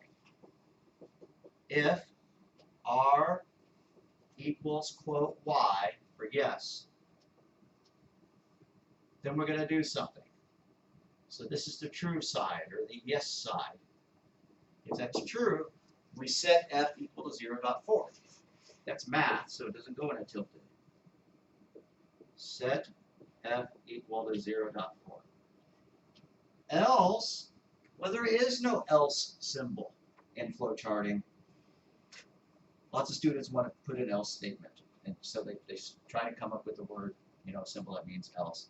But there's not one. It's just on the false branch or the no branch. So this is the yes or the true branch. I forget which one Lucid Chart calls it, but you can change it if you want. And this is the no or the false, because if this is true, we set our friction coefficient equal to the low value because it's slippery. Else, we set it equal to the high value because it's dry. Set F equal to 0.8. And then they hook back up together.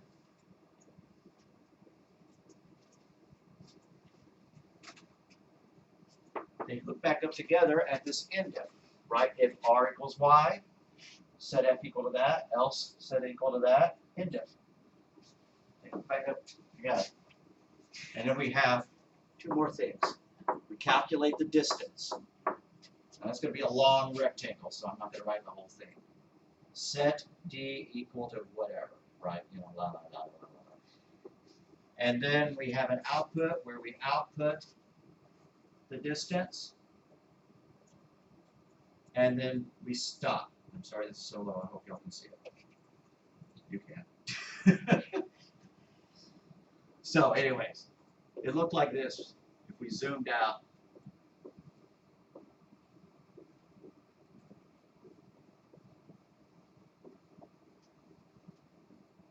Like that. Right, we have our if, one thing or the other thing happens, they hook back up, we have some math, and then we have an output. That's what this is. Should have planned ahead, but I didn't feel like starting a third column. Okay, so let's actually draw this together. We're going to go to lucidchart.com, and I should put that in an announcement to make it easy to find.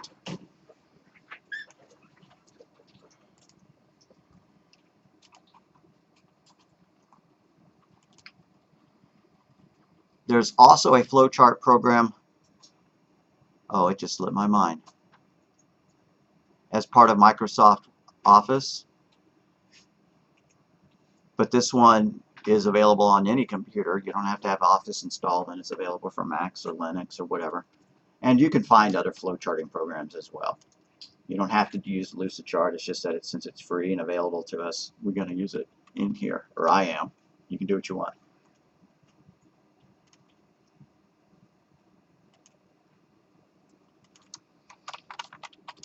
Lucidchart. To draw our flowcharts, let's use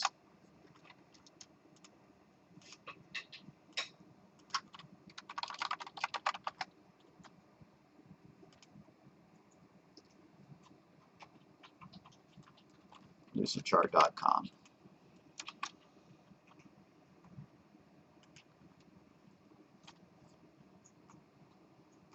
Okay, so you just type in Lucid, L-U-C-I-D, chart, C-H-A-R-T.com.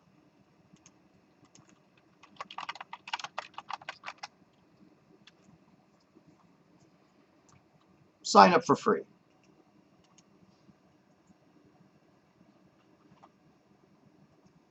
Start free account.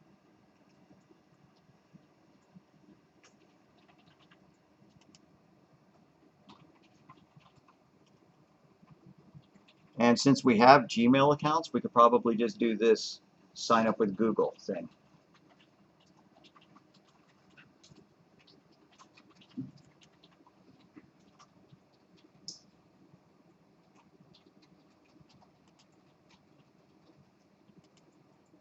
Now I've already got an account, so I don't know what kind of error message I'm going to get.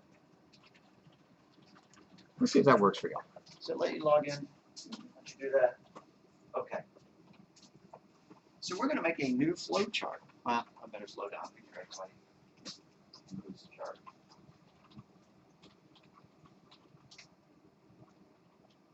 Yeah, it wants to display welcome messages. Give you a warm handshake.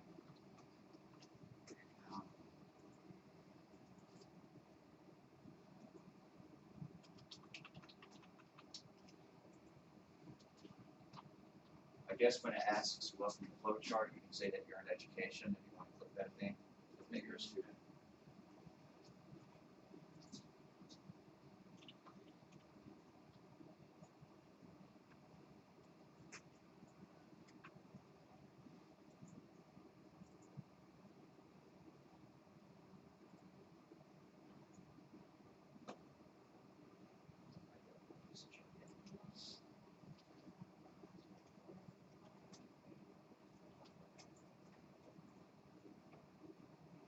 Okay.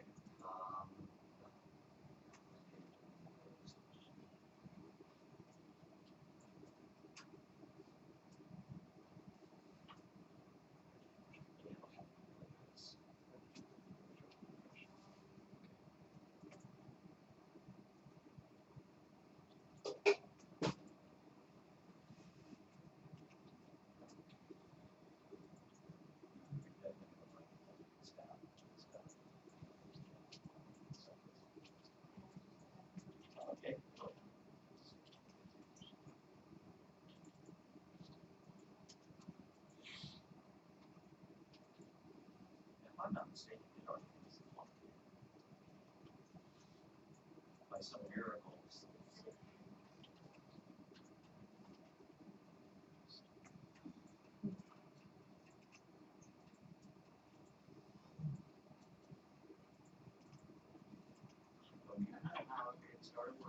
Okay.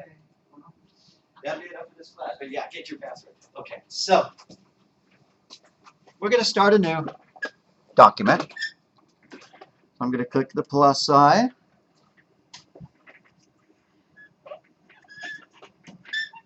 All right. And if you're using a laptop and you're trying to use your trackpad and you get as annoyed by doing that as I do, you could just kidnap the mouse from the computer right there in front of you and use it. Anyways, every flowchart starts with an oval called the terminator, or some people call it a capsule. I'm going to drag the terminator out there. So just click on the terminator, click and drag. What happens if you click but don't drag? No good. That's why I find it easier to do this with a mouse. But anyways, there's our terminator. If you want to delete something, you just click on it and then hit the backspace button. If it's the wrong shape, you can fix it. Like what if I drag the pentagon out? Hexagon. It's the wrong shape. So I'm going to right click on it.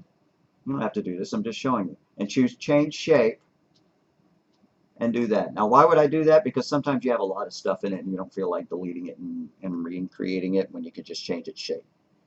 Okay, so I need to change the text in it. So I'm going to double click on the text and put start.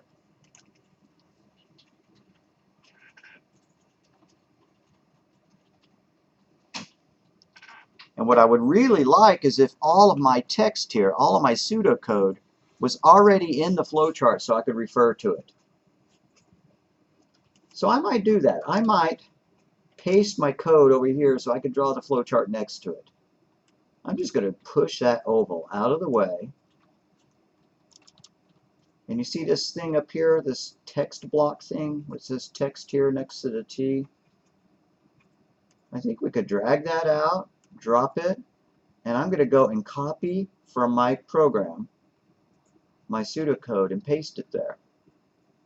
So I'm going back to my program, my document, and I'm just going to copy all of that stuff from there into the bottom of the document. I'm going to use my cursor keys because I'm better at it that way.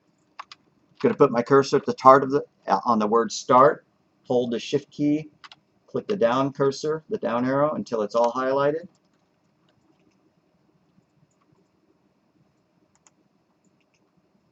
Right click, choose copy. If you need to zoom on your flowchart, and you're going to see me doing this, you do that by holding the control key down and spinning the mouse wheel. Again, I don't know how you would do that on the, well, I guess there's that thing. No, that's for searching. I'm sure there's a way to do it some other way. But I'm going to zoom in a little bit because I want to double click on that word text, backspace to delete the word text, and then I want to paste what I just copied. Edit, paste, or right click paste or something. Okay, now that looks kind of lousy, but I can fix it by stretching it out, right? And now it's all centered, and I don't like it looking centered, but I can fix that too. You see this thing here that makes it called alignment next to the A? If I click on that alignment thing right there, the 4 layered pancakes there, and choose align to the left, it starts to look like I want it to look. And I can change the font size and stuff like that too, but I'm not going to get that maniacal about it.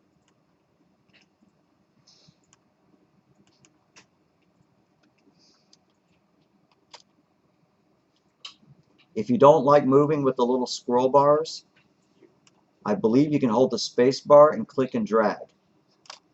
No, that did something very bad. It erased my block of code. Don't do that. If you need to undo, start hitting Control Z. That will undo it for you. Be right there. Notice that there's a dashed line. It created a new page when my block went over the page. See that? If I do that, then it adds a page. It's no problem. This thing can be 20 pages. It can be 1,000,000 pages. I don't care. Don't worry about fitting your thing all into one page.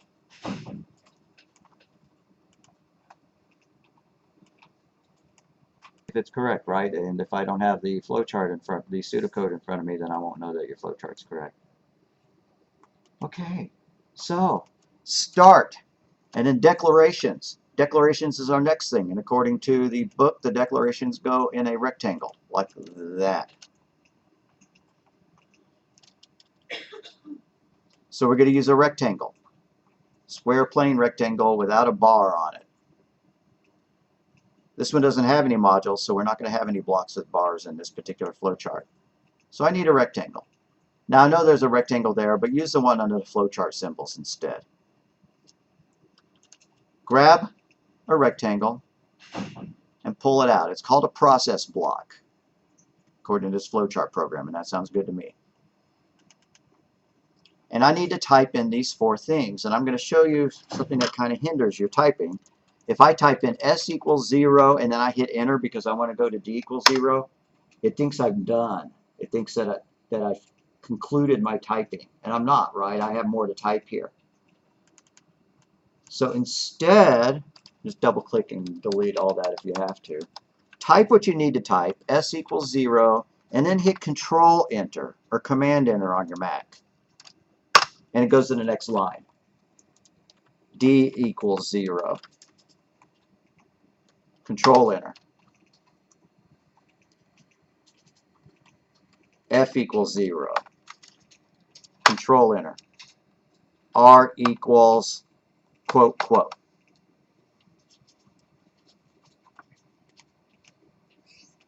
Now everything in a flowchart has to be lined, connected with joining lines, flow lines, little arrows.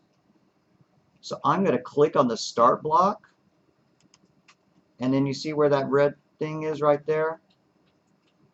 When I move over that, it tells me my thing becomes a crosshair, and I can drag a line to the next block.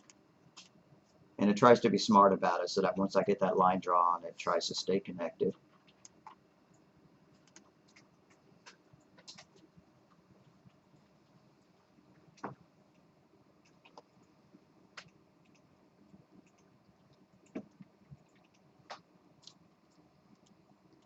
Okay, so that was the first thing in our flowchart besides the start keyword. Start and then some declarations. Oh, you know what? I guess our flowchart even had the word declarations in it. If I wanted to add it, I could double click, go to where the S is, stick my cursor on the S, type in declarations and hit enter, Control Enter. There.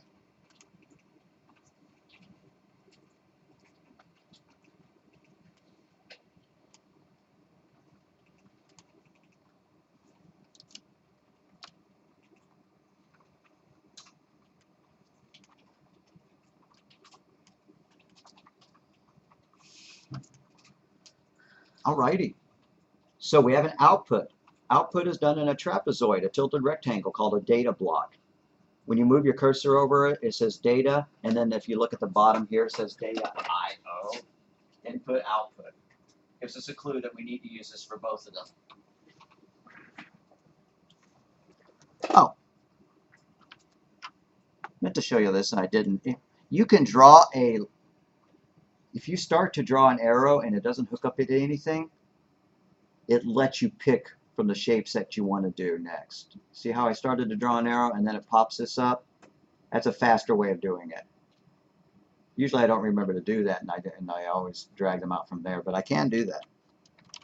So you saw what I did. I selected this block. I moved my cursor until it got to the little red joining line there, and I drew a line down there. And I can choose. I can never even spot it there because they're in a different order than they are here. I can choose the trapezoid that way. Or you can just drag it out from here. This is an output statement. Output, please enter speed in miles per hour.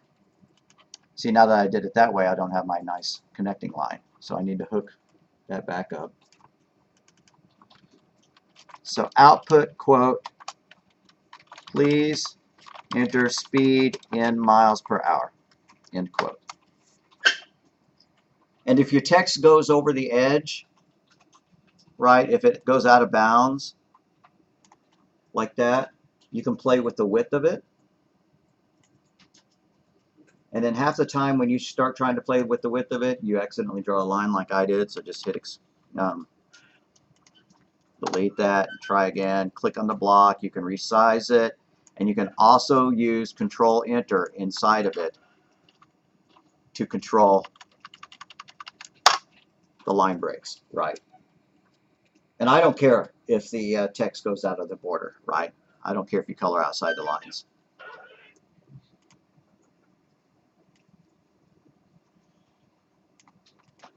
You'll notice that your arrows stop lining up in straight lines. Don't be too frustrated by that. You don't have to fix that. You can spend an infinite amount of time getting really picky, zooming way the heck in, moving things down by like you know. Okay, yeah, see, I'm goofing it all up, so I'm not going to fix it. All right, there we go. Oh, magically it fixed itself. Okay, so what's after? I don't have my pseudocode up, so I can't see it, but somebody tell me what the next statement is. Input S. Yeah, we're going to input S. So it's another one of our trapezoids. You could draw a line and pick the trapezoid, except it's almost off the page there. Input S.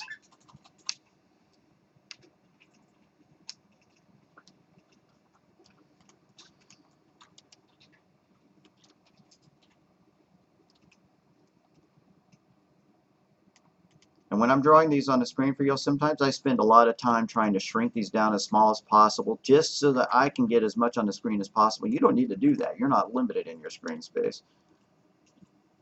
If I click this zoom button, I might give myself some more space, but at the expense of hiding my stuff. All right. What's after input S? Output, is it raining? Yes or no? Okay, so that's another trapezoid. Output, quote, is it raining, question mark, y/n, end quote.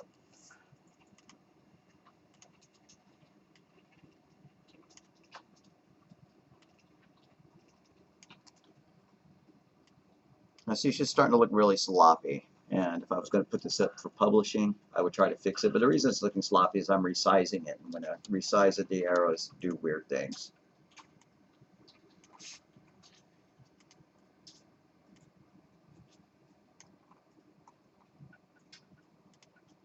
In absolutely no shape or form will I ever count off because your arrows aren't all pretty. Okay, now we need our if statement. After we've done the input, oh, I skipped that step. After that output, there's an input R. So I need another trapezoid.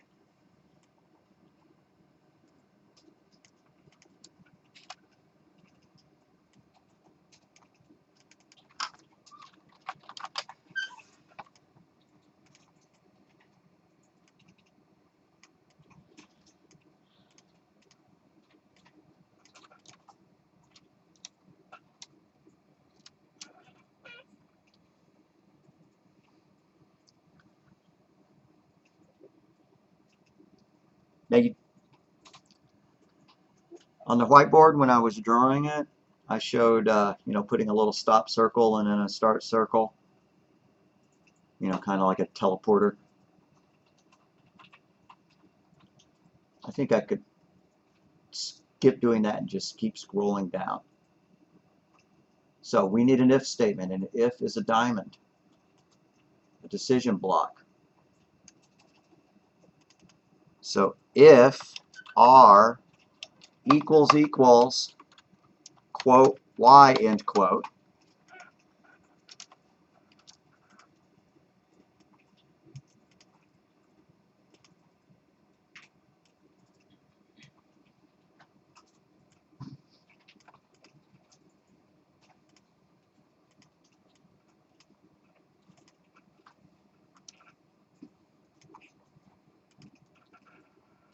if that's true, we're going to set the friction coefficient to 0.4. So what did I do? Why do I have that arrow there with the word yes? I have the diamond selected. I draw a line. And this is going to be some math, so I'm going to choose the rectangle. And the math is going to be set f equal 0.4. But on the no side, the else side, I'm going to draw a line over here that goes to a rectangle that sets it equal to the asphalt. Set f equal 0.8.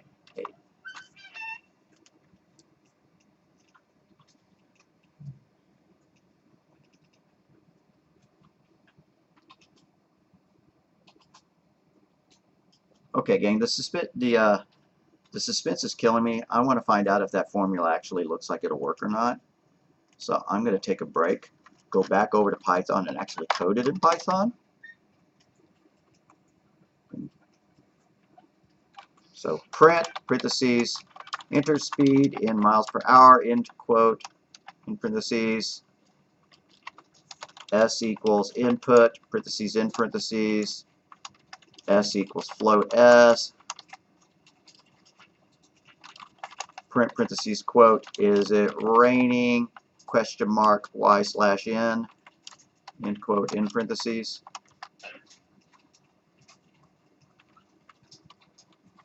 R equals input, parentheses, in parentheses. If R equals quote, Y, end quote, colon.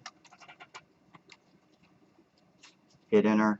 Make sure you're tabbed over. F is equal to 0.4.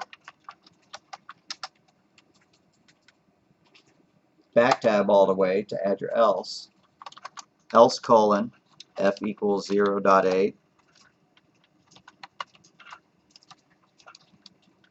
Back tab again. And now for our final print statement. Print parentheses, stopping distance is, end quote. No, wait, I haven't calculated it yet. Comma D. The line above that has to be the calculation. And I'm just, see if I can get it on the screen. I could just copy and paste it.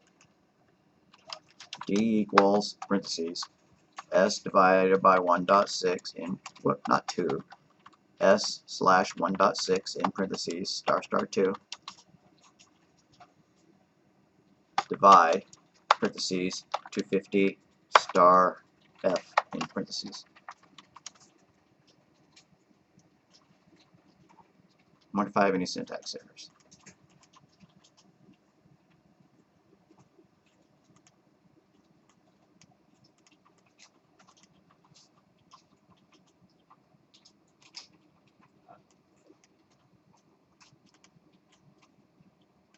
Alright, my speed, and I'm traveling 60 miles per hour. Is it raining? No. Stopping distance is 7. 7 what?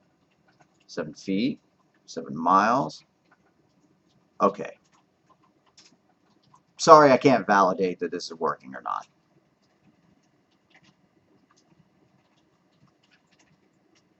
I should have done my homework before I came and presented it to you, but the idea behind this,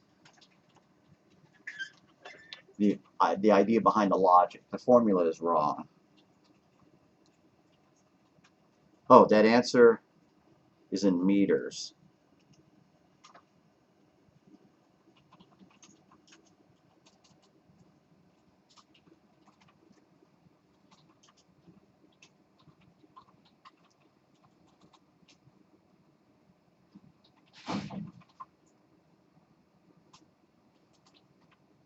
Alrighty.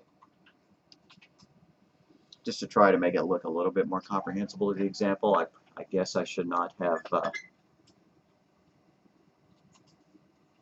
we would have to convert those meters to feet.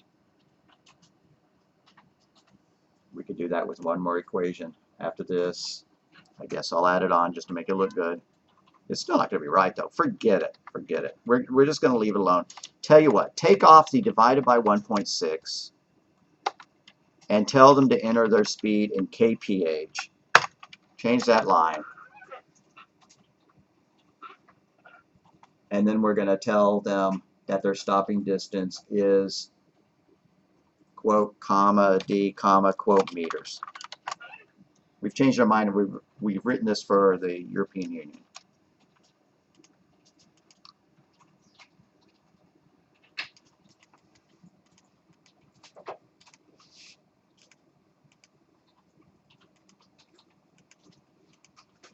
All right, so 100 kilometers per hour is about 60 miles per hour. So I'm going to type in 100 there.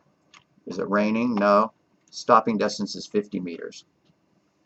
Half a football field when you're traveling like 60 miles per hour once you start to apply the brakes. Sounds legit. Okay. So the rest of my documentation is now wrong because I switched from miles per hour to kilometers per hour. If you feel like it, go and edit your other things, right? I had a comment up here that said miles per hour, and I had an output statement that had miles per hour, and I'm changing those to kilometers per hour.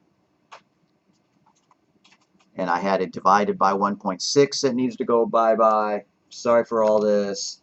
The idea is the same, but I want to make sure it's all right. So what I'm doing is I've changed all the MPH, which you could do just by doing Control F and looking for MPH, and changing those to kph.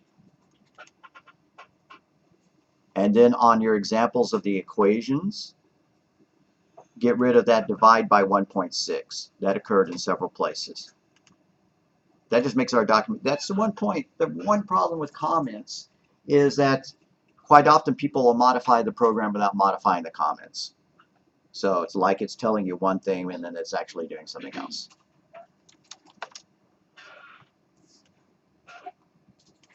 I would like to see, even if you don't make those changes, your comments, the program is running for you. Yeah. Okay.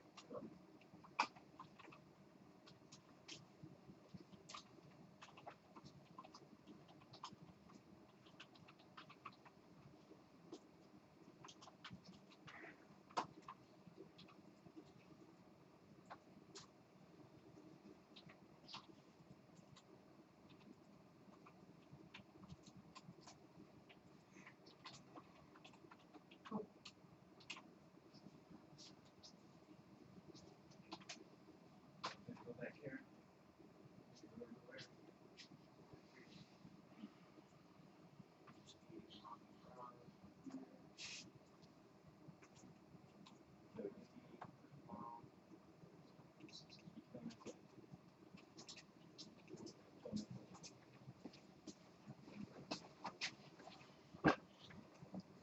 Alrighty, I'm going to modify my flowchart to match since I made some changes to the equation. I'm going to go back to my drawing here. My comment up here is wrong because it said miles per hour. I'm going to change it to kph there. I'm going to change this to kph. And see where it says divided by 1.6, just delete that because it's not true anymore.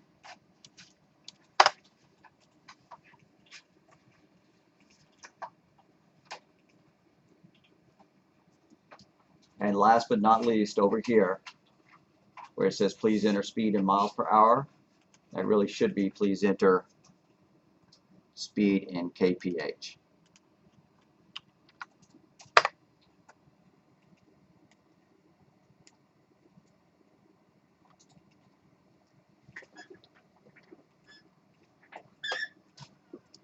Okay, now we're just about ready to finish drawing it.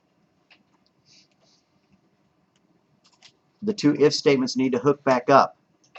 So I'm going to put a little circle down here for them to hook back into, called a connector. It's got an A in it. Who cares? You could double click on it and get rid of that A, or you could leave it there. The important thing is that the logic flow reunites because you're not allowed to have any dead ends. So anytime things split on an if statement, on a decision, they eventually have to rehook back up together. All right, and so then we have a calculation set D equal to all that stuff, and then we have an output statement, and then we have a stop. So we're going to have to draw 3 more shapes. Calculation, set space D equals S star star 2 divided by parentheses 250 asterisk F in parentheses. And you can use Control Enter or resize it or whatever in order to format it as nice as you want.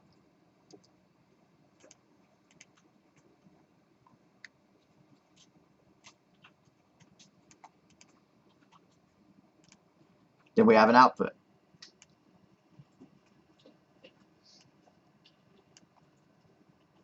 Since it's output, since it's a print statement, it goes in a print or output space stopping distance is end quote comma D.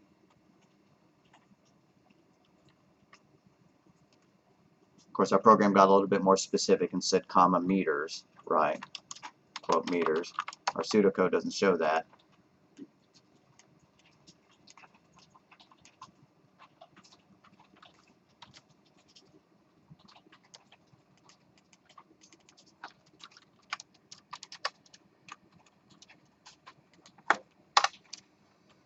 And then a stop oval. And it looks like I've hit the end of the page, but if I drag the line down, it adds another page to it.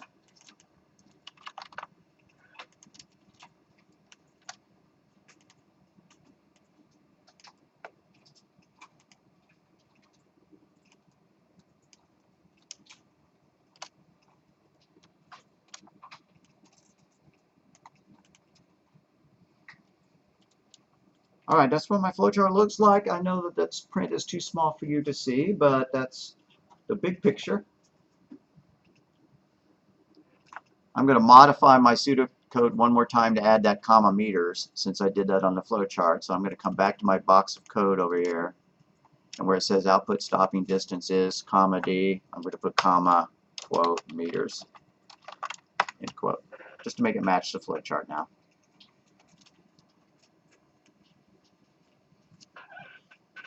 So did you notice that when I did the program itself, I skipped the declarations just to go fast? That's because in Python you're allowed to do that. I could have added these 4 lines of code to my Python program over here if I'd wanted to. If I wanted to make it as match exactly the pseudocode, then up here before the print enter speed in kilometers per hour, I would have done, you know, S is equal to 0, added a comment, kilometers per hour, D equals 0, you know, stopping distance, F equals 0, friction coefficient, and then R is equal to double quote. But it worked just as well without it, raining or not raining. Okay, and that was our declarations block. And if I wanted to add a little comment saying that, I could. All right, so we have written some pseudocode and we turned it into a flowchart. Now this pseudocode had an if statement in it. You've written some programs so far that didn't have if statements, or at least you've done some flowcharts for the programs. I think we've done both. If we go and look at the homework that we assigned on Monday,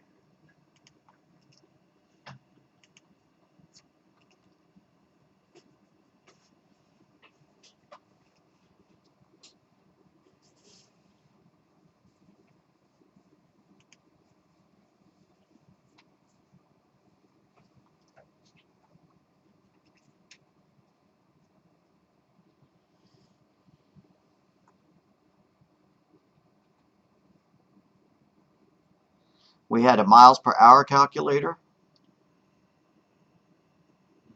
and a BMI calculator and a compound interest calculator. I want you to take the pseudocode for 2 of these 3 that you did and turn them into flowcharts. So that'll be the homework for tonight. No if statements, and I don't care if you use declaration blocks or not. So homework. Take 2 of the blocks of pseudocode you wrote for homework 3 and turn them into flowcharts. There's no if statements, decision blocks, and you can leave out the declarations since you probably don't have it in your pseudocode. Since the declaration block is probably not in your pseudocode.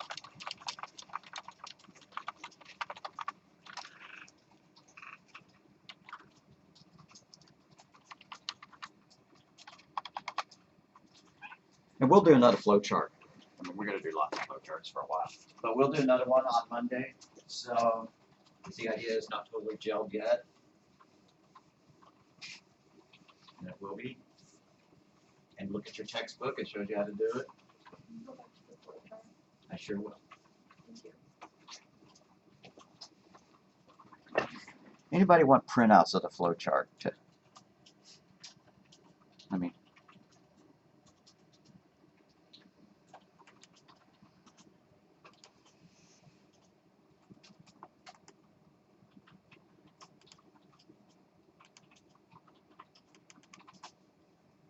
oh, when you're done with your flowchart, do File, I know you can't see it yet, sorry, File, Save As, or just File Save, and give it a name, like stopping distance, and then do File, Download as a PDF. And you can download this to your computer so that you can upload it for me. The options are all off the side of the screen for me, but they'll be there for you. You want to submit that too? Yes, please. Especially for your homework. Okay. And then just take note of where it's saving it. Stoppingdistance.pdf.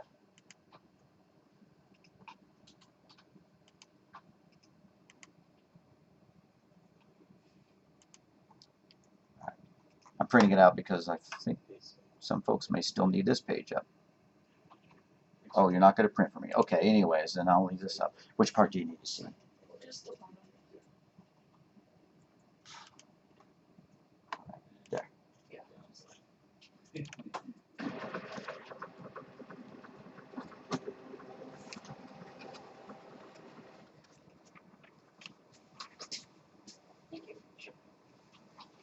Make the Dropbox and we can be done for the day.